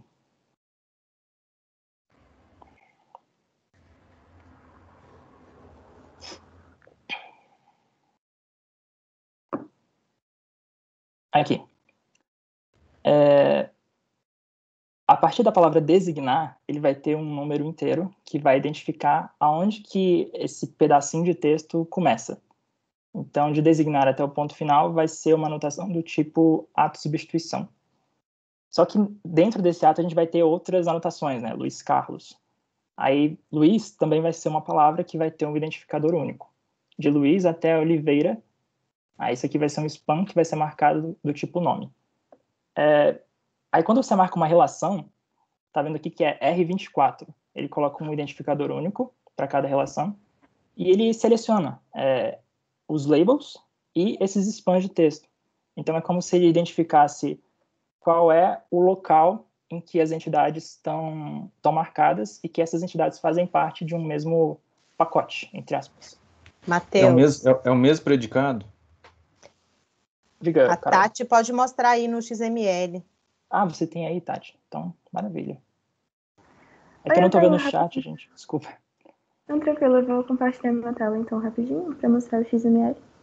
Acaba sendo um pouquinho de spoiler da minha apresentação, mas de fato não estava incluso mostrar o arquivo XML em si. Vocês já estão vendo a minha tela? Ainda não. Acho que tá carregando. Ah, sim. Agora sim. Isso. Então, aqui o que nós estamos vendo é o arquivo XML. Ele é dividido em várias partes, então o que nós estamos vendo aqui são as anotações. Aí cada anotação tem um ID, e dentro desse ID tem o texto, e também tem informações sobre a localização dessa anotação e por aí vai. Dentro desse espaço também temos... Só um minutinho que tem várias anotações aqui. Seria... Aqui. Esse aqui seria um parágrafo, e nesse parágrafo que são realizadas as anotações, então aqui temos vários atos de exoneração, ou então de nomeação, e logo abaixo, nesse mesmo parágrafo, temos tanto o texto quanto as anotações em si. Então, aqui temos uma anotação de um ato de exoneração e aqui está anotado o texto. Ou então, temos a anotação do motivo. Aqui o texto seria as palavras que estão dentro dessa entidade. Então, seria por estar sendo nomeada para outro cargo. E por aí vai. Assim estão registradas todas as anotações. No caso, Minha curiosidade maior é sobre a relação. Eu não consegui perceber como é que se dá a anotação da relação. Como seria armazenado ou como seria feita o processo? Como seria armazenado? Como que no final das contas aparece no XML? Aqui, nós temos as relações e cada relação armazena o ID de cada anotação. Então, temos a anotação número 100, que provavelmente está nessas anteriores, e o ID dela será 100. E com isso ela faz essa linkagem. Entendi. Obrigado. Nada. Obrigado, Tati. Por nada. Obrigado. Tá, então a gente temos mais 5 minutos, né? Já começou um pouco atrasado. Estamos em cima do tempo. Tá, alguém tem mais dúvidas? Porque a próxima apresentação agora É da Tati. é da Tatiana, né? Ela vai apresentar o VisNote, que é a ferramenta de visualização. Você quer começar, Tati? Pode ser. Eu vou compartilhar minha tela. Então. Oi, gente. Boa tarde. Boa tarde. Pessoal, enquanto a Tati vai se preparando, só lembrar para quem não preencheu ainda o nosso formulário, eu vou mandar aqui novamente, tá? E pedir encarecidamente que vocês preencham para que a gente tenha o contato de vocês e possa convidar para os nossos próximos eventos. Obrigado. E vocês já estão vendo a minha tela? Sim. Então, meu nome é Tatiana, também faço parte da equipe de anotação aqui do Projeto Needle, e eu vou falar um pouco sobre o VisNote, que é uma ferramenta que utiliza visualizações baseadas no posicionamento de pontos e técnicas de projeção multidimensional para auxiliar tarefas de exploração visual e anotação de textos que são obtidos nos diários oficiais, mais especificamente do Diário Oficial do Distrito Federal. O VisNote já foi apresentado anteriormente, igual foi comentado pelo professor Teófilo, no CIBGRAPH 2020, no início de novembro do ano passado, e o vídeo da apresentação está disponível nesse link, o qual será disponibilizado no chat após esta apresentação. Então, começando pelo motivo do desenvolvimento do VisNote, por que ele surgiu? Já foi explicado ao longo desse workshop a importância dos diários oficiais, que eles possuem várias informações importantes sobre ações do governo e por aí vai. E também sabemos que os dados são adquiridos em formato não estruturado e sem informação de rótulos. Então, aí entra a equipe de anotação de dados. A nossa principal função é a pesquisa de estratégias inteligentes de rotulação. E entre essas estratégias, nós temos a visualização de dados, cuja ideia principal seria representar vários aspectos desses dados e dos documentos, várias características, de uma forma mais intuitiva para o usuário, e assim auxiliar a descoberta de informações implícitas e de padrões que possam ajudar na anotação de documentos. Com isso, estamos desenvolvendo o VisNote, cujo principal objetivo é auxiliar a descoberta de conhecimento em conjuntos de dados textuais por meio de visualizações interativas. Agora, como nós saímos dos dados textuais e chegamos nas visualizações? Primeiro, nós temos arquivos CSV com os textos do DODF, então seriam os atos. Depois, nós aplicamos TF e DF para gerar representações estruturadas desses textos.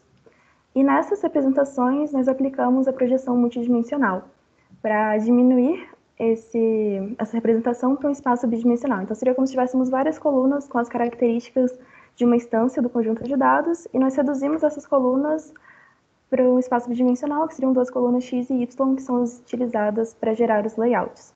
E, por fim, temos os layouts 2D, que representam os dados textuais. Então, cada ponto na visualização representa uma instância do conjunto de dados inicial.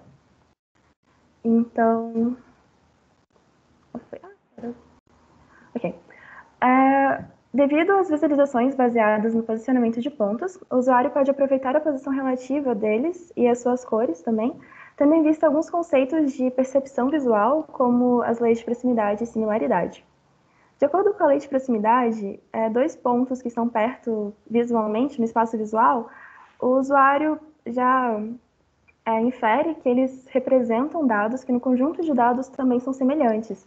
Então, aqui sem nenhuma informação adicional, podemos achar que os dados representados por esses pontos são mais semelhantes ao serem comparados com esses outros dois pontos, esses outros dois dados representados por esses pontos. Agora, a lei de similaridade é bem parecida, só que já é na questão de características visuais. Então, o usuário vê que dois pontos possuem características visuais, as mesmas características visuais, aqui no caso são as cores, e já infere que talvez elas sejam da mesma classe. Então, que esse azul representa uma classe e o verde seria uma outra classe, sem ter nenhuma informação extra, sem ter nenhuma legenda. No entanto, as visualizações não representam fielmente o conjunto de dados. Elas são representações aproximadas, mas nem sempre dois pontos que estão próximos entre si possuem a mesma classe. Então, nem sempre a lei da proximidade vai acabar coincidindo com a lei de similaridade. Nesses casos, não dá para o usuário defender 100% das visualizações, e devido a isso, nós também integramos ao VisNote técnicas de interação visual, como, por exemplo, obter detalhes sob demanda. Então, clicando nos pontos, consegue ver quais são os dados representados por aquele ponto, as cores representando tanto as classes quanto os estados dos documentos. Então, ele pode ver se o documento já foi anotado, ou então qual é o rótulo com o qual ele foi anotado. E também temos a opção de visualizar apenas um determinado grupo de documentos.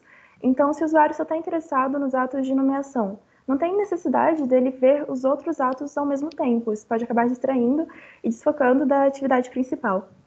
Com essas técnicas de interação, essas opções, o usuário possui mais informações para, de fato, validar as suas hipóteses, que são geradas a partir das visualizações, e deixa de depender 100% da visualização. No momento, o VisNote tem duas versões. Tem a versão que foi implementada e desenvolvida antes do CIBGRAPH e foi apresentada no CIBGRAPH, e temos a versão que foi desenvolvida depois.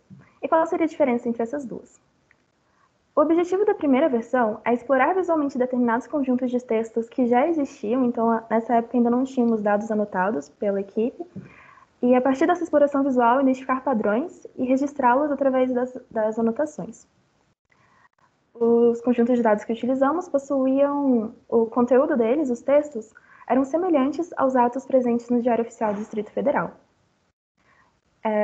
A primeira versão do VisNote pode ser dividida em 3 principais partes. Então, primeiro o usuário explora os conjuntos de dados que estão disponíveis e seleciona qual que ele vai anotar.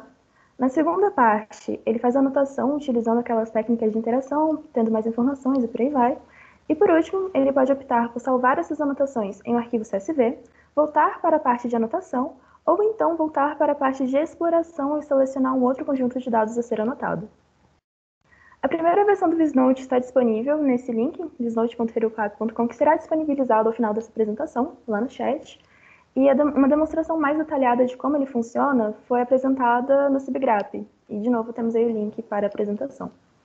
Também será disponibilizado ao final deste momento. Agora temos a segunda versão do VisNote, que está sendo desenvolvida, cujo principal objetivo é auxiliar a tarefa de construção de um conjunto de dados padrão ouro com as informações extraídas do DODF. O nosso objetivo, que foi apresentado pelo Matheus, agora há pouco. Então, neste caso, o nosso foco é auxiliar o usuário a corrigir as anotações que foram feitas no Nidotate. E nesse caso, já tivemos que fazer algumas adaptações para possibilitar isso, que serão apresentadas agora. Então, aqui nós temos a segunda versão do VisNote. Nessa primeira etapa, o usuário insere o arquivo XML, porque é nele que estão contidas as anotações feitas no Nidotate. Então, aqui no caso, eu vou pegar aquela anotação que foi feita.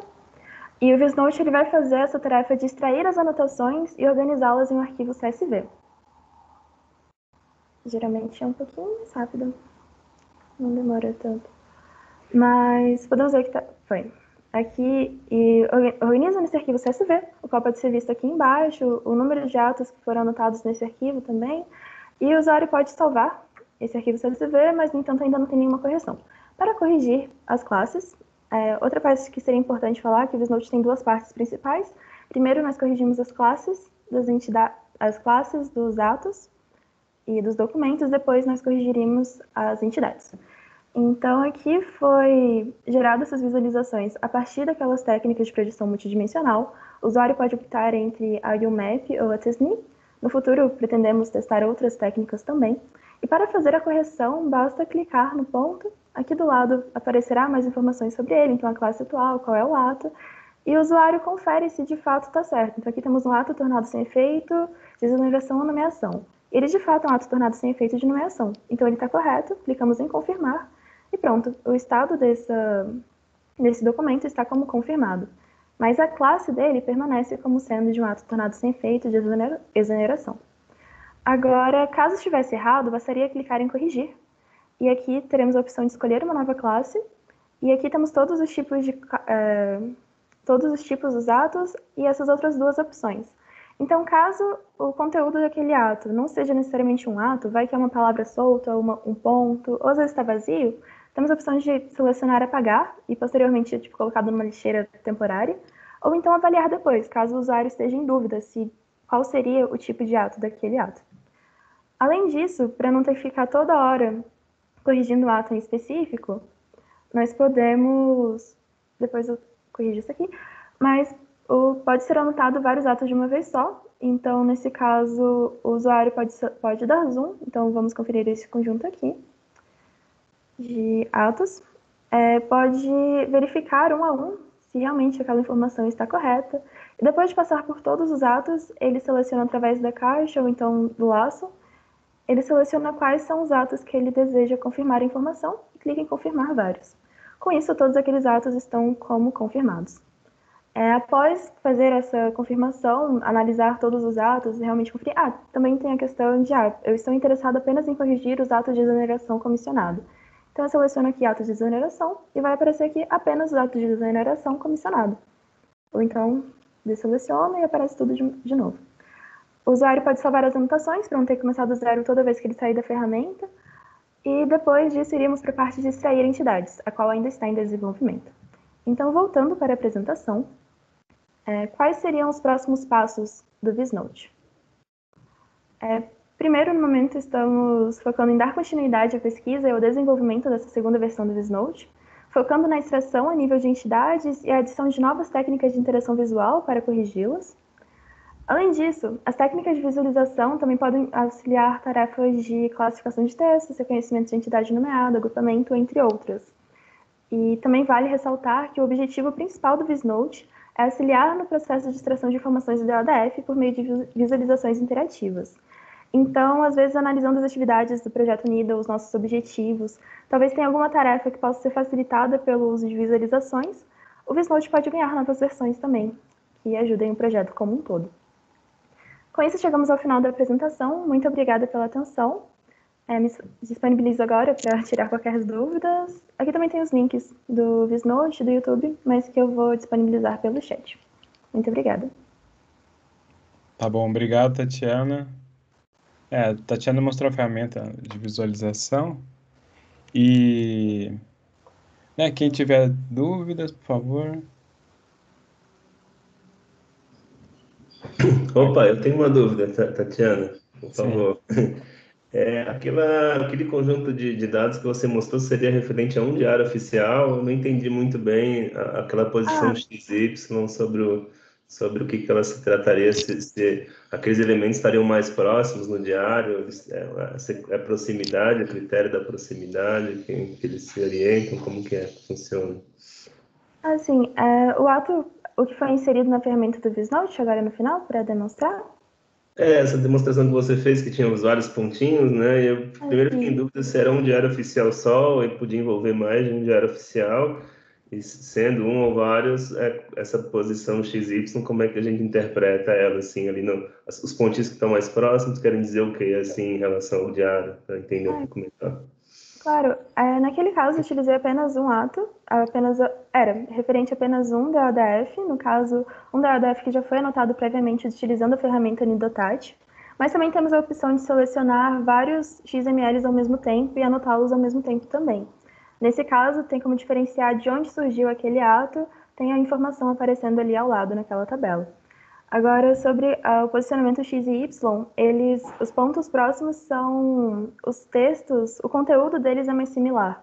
Então, tem essa tendência a atos de nomeação, então atos de exoneração estarão localizados mais próximos entre si. E com isso conseguimos identificar em algumas visualizações os pontos que estão rotulados como sendo atos de nomeação, por exemplo, mas que estão muito distantes dos outros. Então, talvez aquilo dali tenha sido um erro de anotação. A orientação, então, é a similaridade ali, mais próximo, mais similar. E não a posição deles no diário, assim. Não, certo? não seria Ok. a posição que aparece no documento. De proximidade, não, é similaridade. Ok, entendi. Obrigado. Obrigada a você. Tá bom, obrigado. Então, continuando. Então, obrigado, Tatiana. Né, se tiver mais dúvidas, no final a gente vai ter um tempo também para planejamento e para dúvidas, né? Então, agora vamos para o Pedro. Boa tarde. Vocês estão me Boa tarde, escutando? Pedro. O Pedro vai apresentar um resumo vai apresentar um artigo, né, que ele apresentou lá no Jurix. Né, se quiser começar, Pedro. Boa tarde, pessoal. Hoje eu vou falar de um trabalho que a gente desenvolveu não com documentos do Diário Oficial do DF, mas sim com documentos do Supremo Tribunal Federal.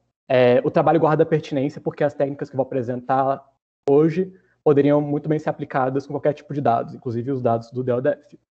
Eu vou compartilhar meus slides com vocês. Vocês estão conseguindo enxergar? Alguém? Sim. Tá, foi um artigo que a gente conseguiu publicar no Jurix, em dezembro do ano passado, que é uma conferência que envolve conhecimento jurídico e sistemas de informação.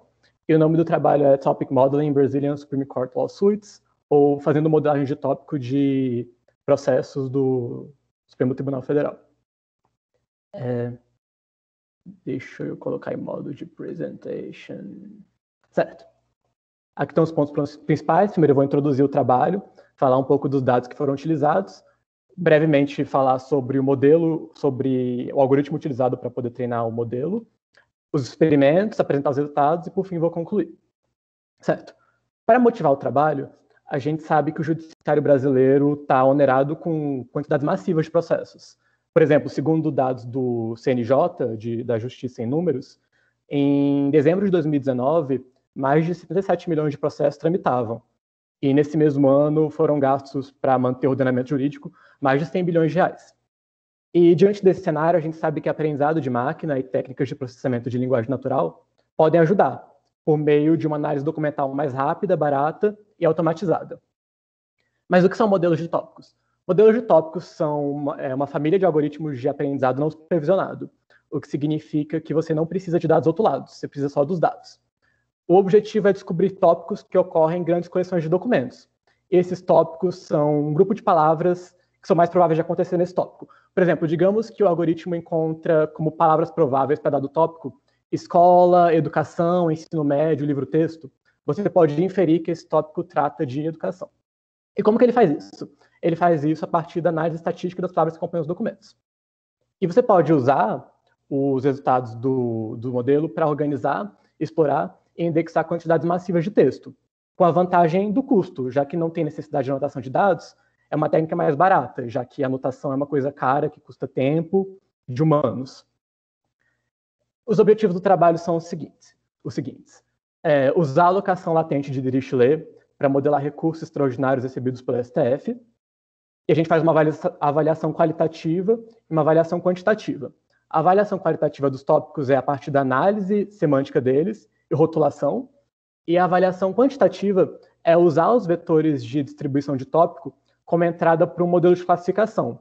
E a gente imagina que se a classificação for boa, usando os tópicos, isso quer dizer que os tópicos dizem respeito a matérias de direito. Certo. Agora eu vou falar dos dados. Os dados que a gente usou pertencem ao dataset Victor, que são um pouco mais de 45 mil recursos extraordinários, e cada entrada do dataset é um processo como recebido pelo Supremo Tribunal, isto é, antes de ser processado e julgado. Um dos conjuntos de rótulos que esse dataset tem, que é o que eu usei para esse trabalho, são rótulos para 28 temas de repercussão geral, e mais um rótulo para temas que não pertencem a esses 28, sendo que esses 28 são os considerados mais importantes pelo Supremo na época.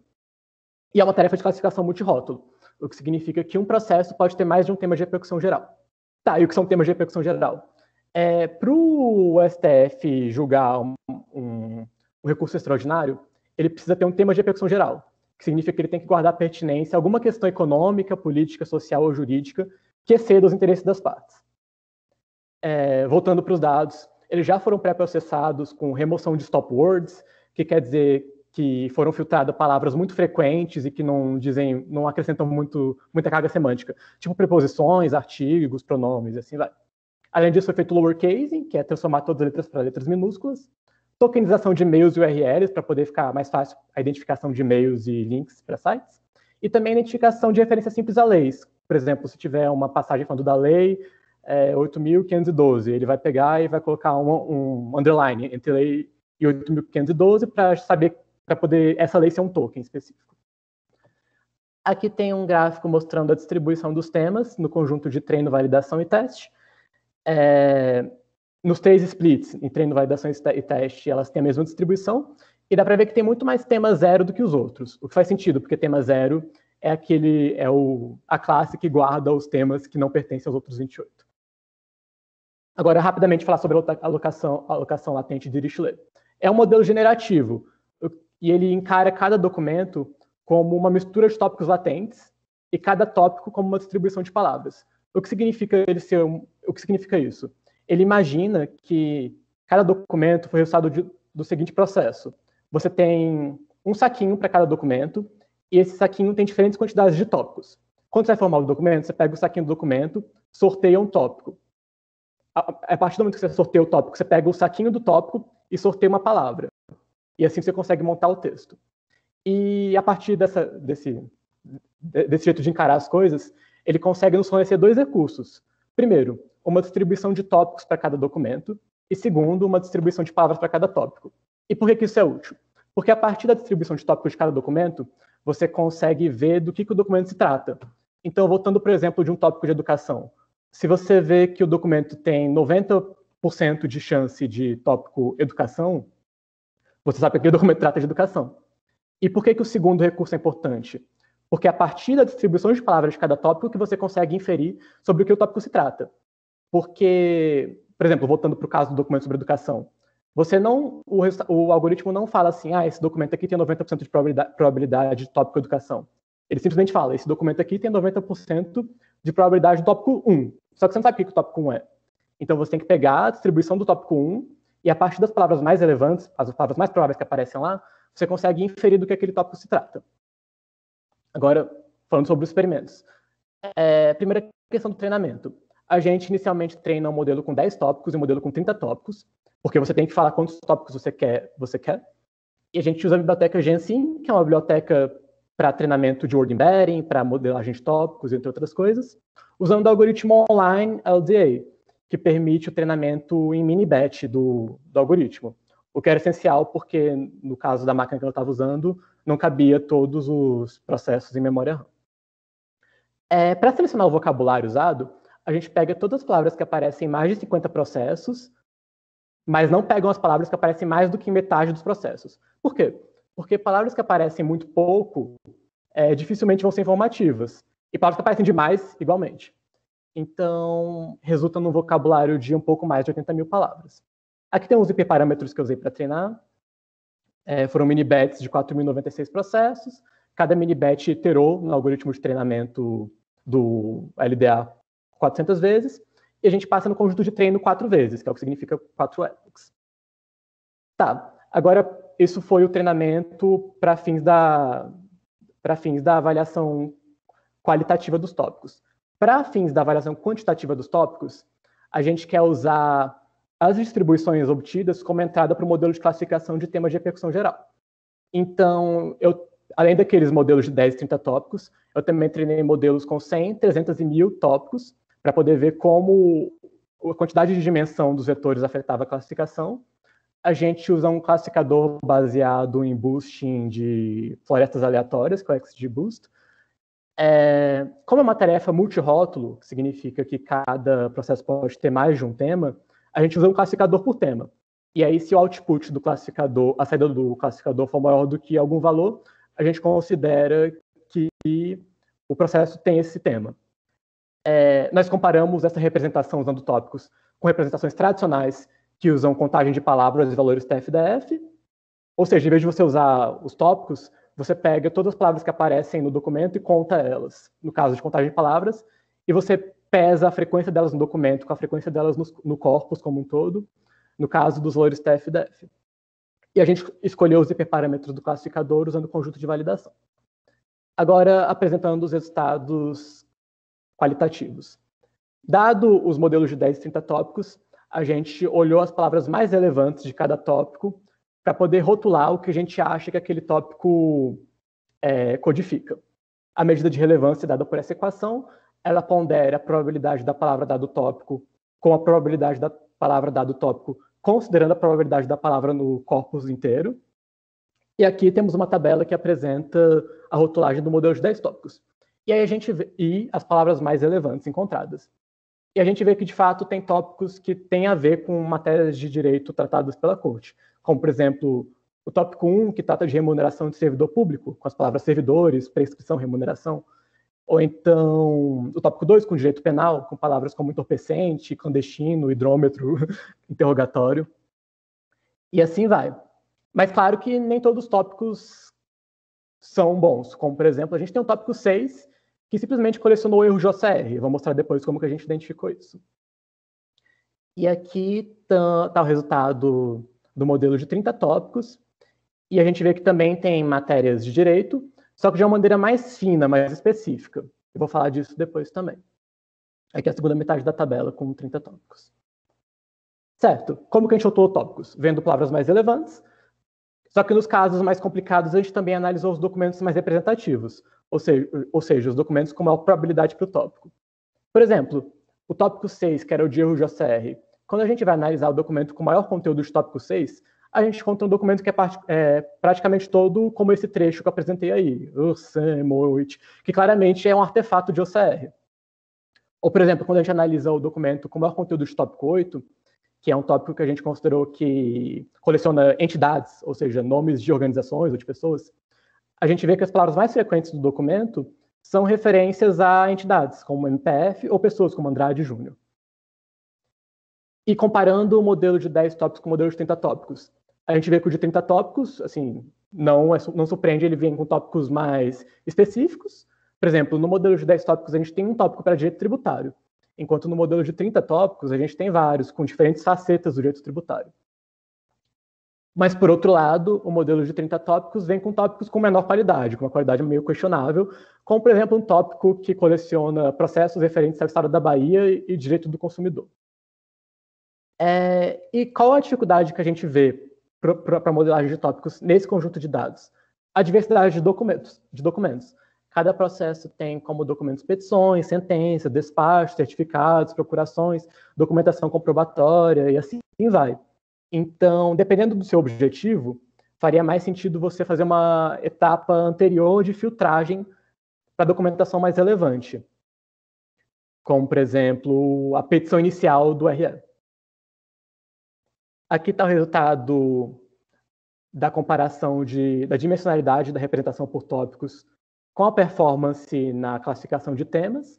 A gente que vê que de 10 a 300, à medida que a gente vai aumentando o número de tópicos, melhora a performance de classificação, mas a partir de 300 para 1000 não melhora tanto. Então a gente seleciona 300 para comparar no conjunto de teste. Aqui tem a comparação da representação por tópicos com representações tradicionais de contagem de palavras e TF-DF. A gente vê que a representação por tópicos não supera as tradicionais, mas ela consegue resultados muito bons e muito superiores a uma baseline que simplesmente escolhe o tema majoritário. O que fortalece a hipótese de que esses tópicos dizem respeito a matérias relevantes para a organização e administração dos processos do Supremo. Então, para frisar, a representação por tópicos não supera métodos tradicionais, mas consegue resultados razoáveis, o que fortalece essa hipótese. E, além disso, ela tem uma vantagem, que é a compressão de dados. Enquanto os modelos de saco de palavras precisam de mais de 80 mil dimensões para representar um processo, usando os tópicos você consegue representar o processo apenas com 300 dimensões, o que significa uma redução de mais de 99%. E isso acarreta um treino e inferência mais rápidos. Então, para concluir, a análise dos modelos de 10 e 30 tópicos, análise semântica manual, mostrou uma correspondência entre tópicos e assuntos jurídicos. A análise quantitativa, por meio da classificação de temas de repercussão geral, apoia a hipótese de que os tópicos detectados podem ser úteis para análise e organização de casos. E, além disso, as representações interpretáveis e de baixa dimensão obtidas pela modelagem de tópicos teve bons resultados de classificação. Aqui estão as referências que eu utilizei ao longo da apresentação. Agora eu abro para dúvidas.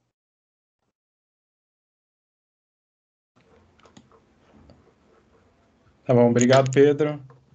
Tá, Thiago, por favor. Thiago Alencar. A primeira pergunta foi por que não usou o LDA do Thiago, professor. O LDA modificado, esse aí tinha que usar, pô. Pois é, mas eu não sabia na época. Thiago. Na avaliação qualitativa, na parte não supervisionada, vocês optaram por não avaliar pela coerência de tópico ou nem chegaram a pensar? Não, eu optei por não avaliar pela coerência de tópicos porque eu vi alguma série de trabalhos que identificam que isso pode não ajudar muito, entendeu? Que um alto valor de coerência pode não significar a utilidade ou interpretabilidade dos tópicos obtidos. Para o usuário, né? Mas nesse caso que você ia validar depois numa tarefa de classificação, acho que seria interessante saber quantos tópicos a coerência dava, e aí depois você media na comparação quantitativa lá. É uma ideia. Tranquilo, não, muito bom, parabéns pelo trabalho. Obrigado. Tá. Bom, obrigado. Mais alguém em dúvida? Só lembrar para todo mundo responder o questionário, e o questionário ele tá aqui no chat, né? O Isaac, ele passou um questionário, né? É importante para a gente saber quem está participando, né? E deixar comentários, dúvidas aí.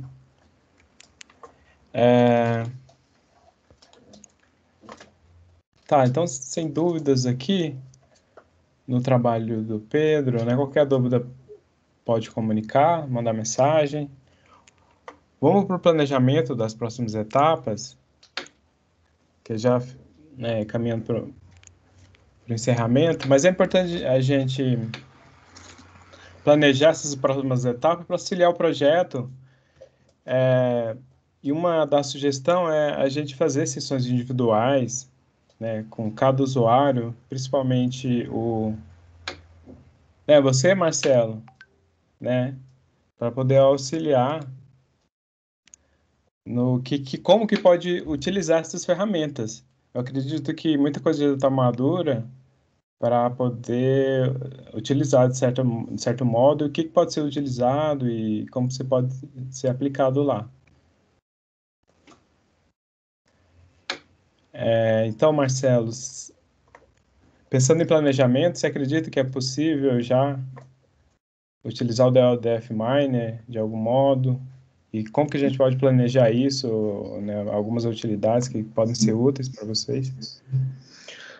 Sim, Thiago, acho que ali para aquela parte ali de pessoal, de ato de pessoal, né, aposentadoria, que parece que é o que já tem um produto um pouco mais forte aí, né, pelo que eu entendi, né, as outras etapas estão um pouco em desenvolvimento, mas a questão de atos de pessoal acho que já pode ser utilizada lá que o pessoal também, eles fazem uma pesquisa semelhante, né, lá no setor, eles têm algumas ferramentas também de tentar puxar informação com regex, né, que eles desenvolveram lá, mas também tem método manual, então eu acredito que deve auxiliar bastante lá na tarefa de fazer um banco de dados, né, dessa questão de o que está acontecendo com as aposentadorias dos atos de pessoal, né. E eu só tenho uma dúvida assim, em relação a essa nova concepção do DLDF, que me parece que eles deram uma modernizada agora, separaram os tópicos, não sei se tem algum XML envolvido ali nesses novos diários oficiais aí, acho que desde o ano passado para cá, né, como é que vocês têm utilizado, né, esses novos diários aí, tem facilitado alguma coisa nesse trabalho de vocês de ligação assim de entidades, de nomeação, ou basicamente continua a mesma coisa, assim, né, como é que tem sido, assim, esse desenvolvimento de área oficial, se ajudou alguma coisa no projeto? Ou... Teoricamente não alterou muito o andamento do projeto. A gente está lendo da mesma forma, lendo de PDF.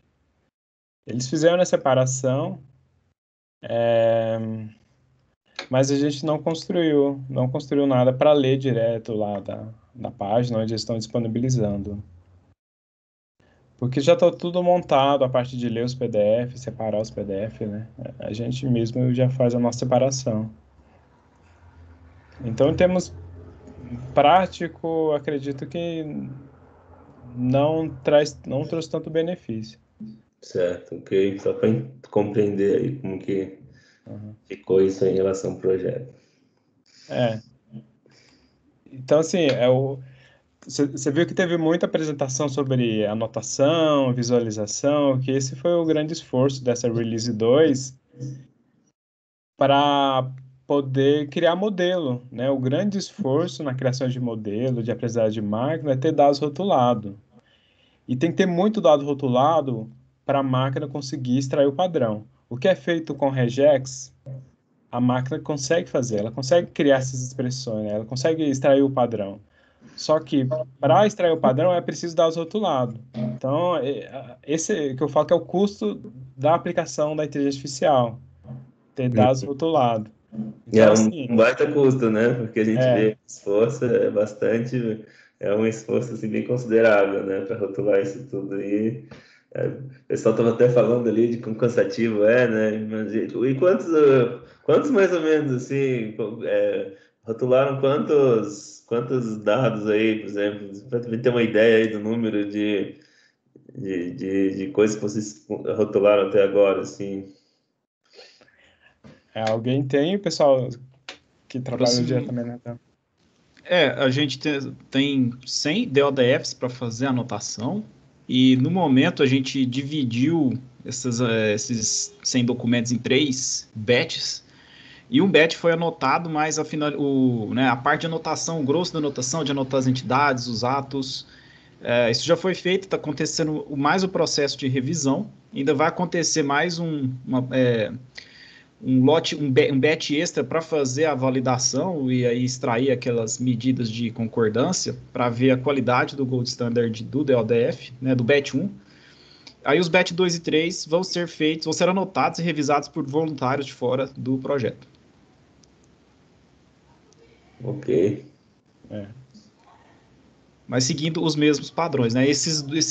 Então sobram aí 66 documentos para finalizar a anotação de todos os DODFs que foram calculados pelas estimativas comentadas na apresentação da Liv do Matheus. Cálculos feitos aí, que o GitHub tá aí no chat. Fazer o cálculo amostral, né? Isso que eu quero dizer. Não são qualquer documentos, né? Teve essa estimativa para dizer, né, uma medida de representatividade deles, né? E aí, certo. Ok, entendido. Tá. Marcelo, e eu acho que é importante a gente conseguir, né, tentar talvez uma sessão individual para pensando mais na aplicação, né? Ver como que é possível vocês utilizarem o que foi feito, acho que principalmente, né, essa parte de aposentadoria já está dando bom resultado. Eu acho que tem alguns ajustes em algum prazo, a gente já consegue ajustar. Umas coisas assim, uns detalhes, segmentação e tal. Certo, a gente fica lá junto com a equipe de Atos, né? Às vezes para ver um treinamento de como usar a ferramenta, eles poderem fazer também essa comparação com base de dados que eles já têm, né? E, enfim, poder verificar assim, né? A utilidade da ferramenta, etc. Né? Tribunal, né? A gente também tem interesse naquela parte de editais, né? De contratos. Eu acho que essa aí ainda não começou não começou ainda, né?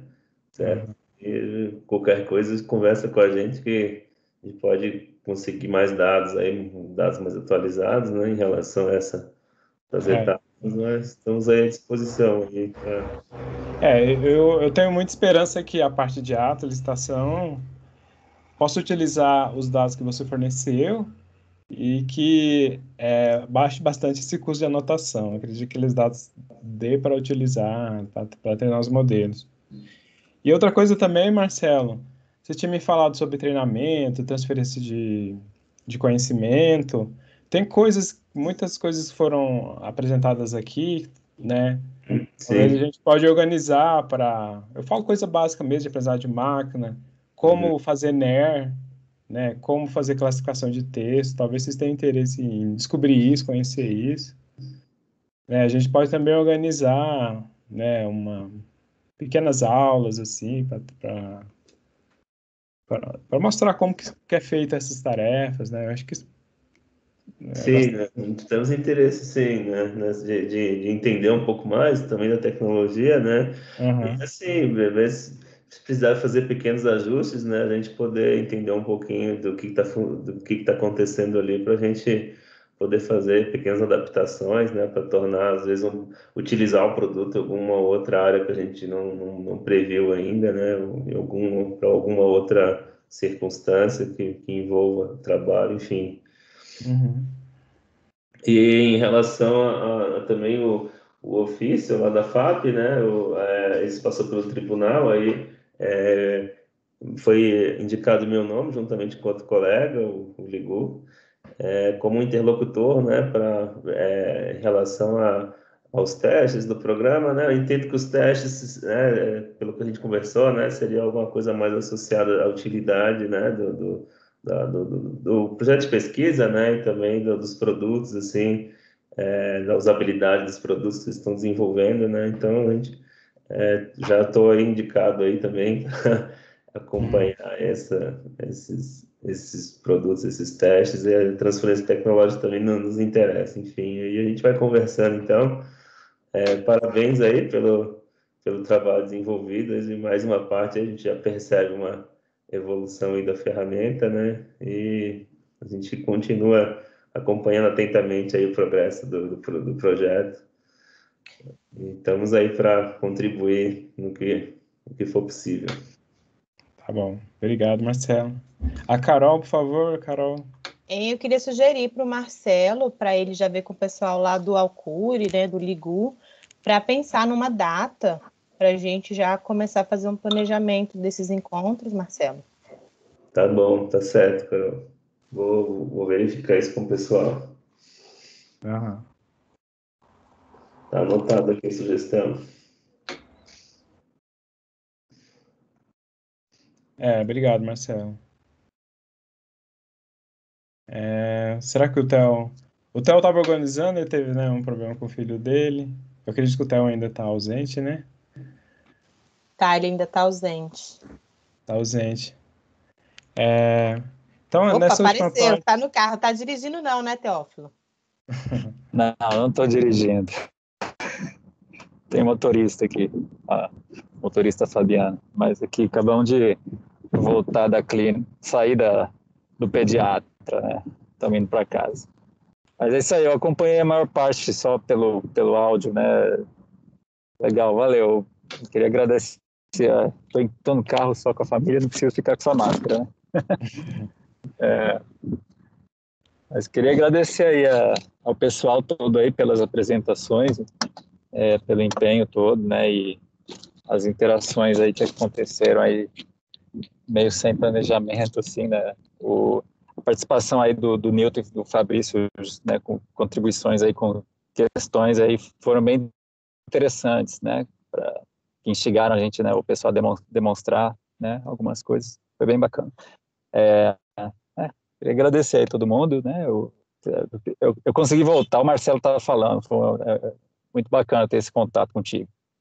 Mas é isso aí, pessoal, por mim, é isso. Contigo, Thiago. Tá bom, obrigado, Theo. Então vamos encerrar, né? Então, obrigado, Fabrício, Newton que apareceram. Apareceu o Thiago, o Thiago, ele era um aluno do PPCA, ele trabalha no STJ, né? Ele ele tem algumas iniciativas lá no tribunal. E teve mais convidados aqui, que alguns saíram, né? Mas acho que, né? Então, agradecer a todo mundo que participou. Obrigado aos alunos, né? Se esforçaram bastante nesse tempo, né? Eles trabalharam muito, fizeram muita coisa interessante. Então, tudo que foi feito é todo esforço dos alunos, né? São alunos muito bons, né? Então, obrigado. Obrigado a todos aí. Obrigado, professor. Até mais. Obrigado, Thiago. Um abraço aí. Obrigado, Thiago. Parabéns aí pelos resultados. Parabéns, Vinícius. Opa, obrigado, gente. Obrigado pela participação de todos. Boa sexta, bom fim de semana. Obrigado, vocês também. Obrigado, gente. Muito obrigado. Tchau, obrigado. Pelas perguntas. Valeu, pessoal. Até mais.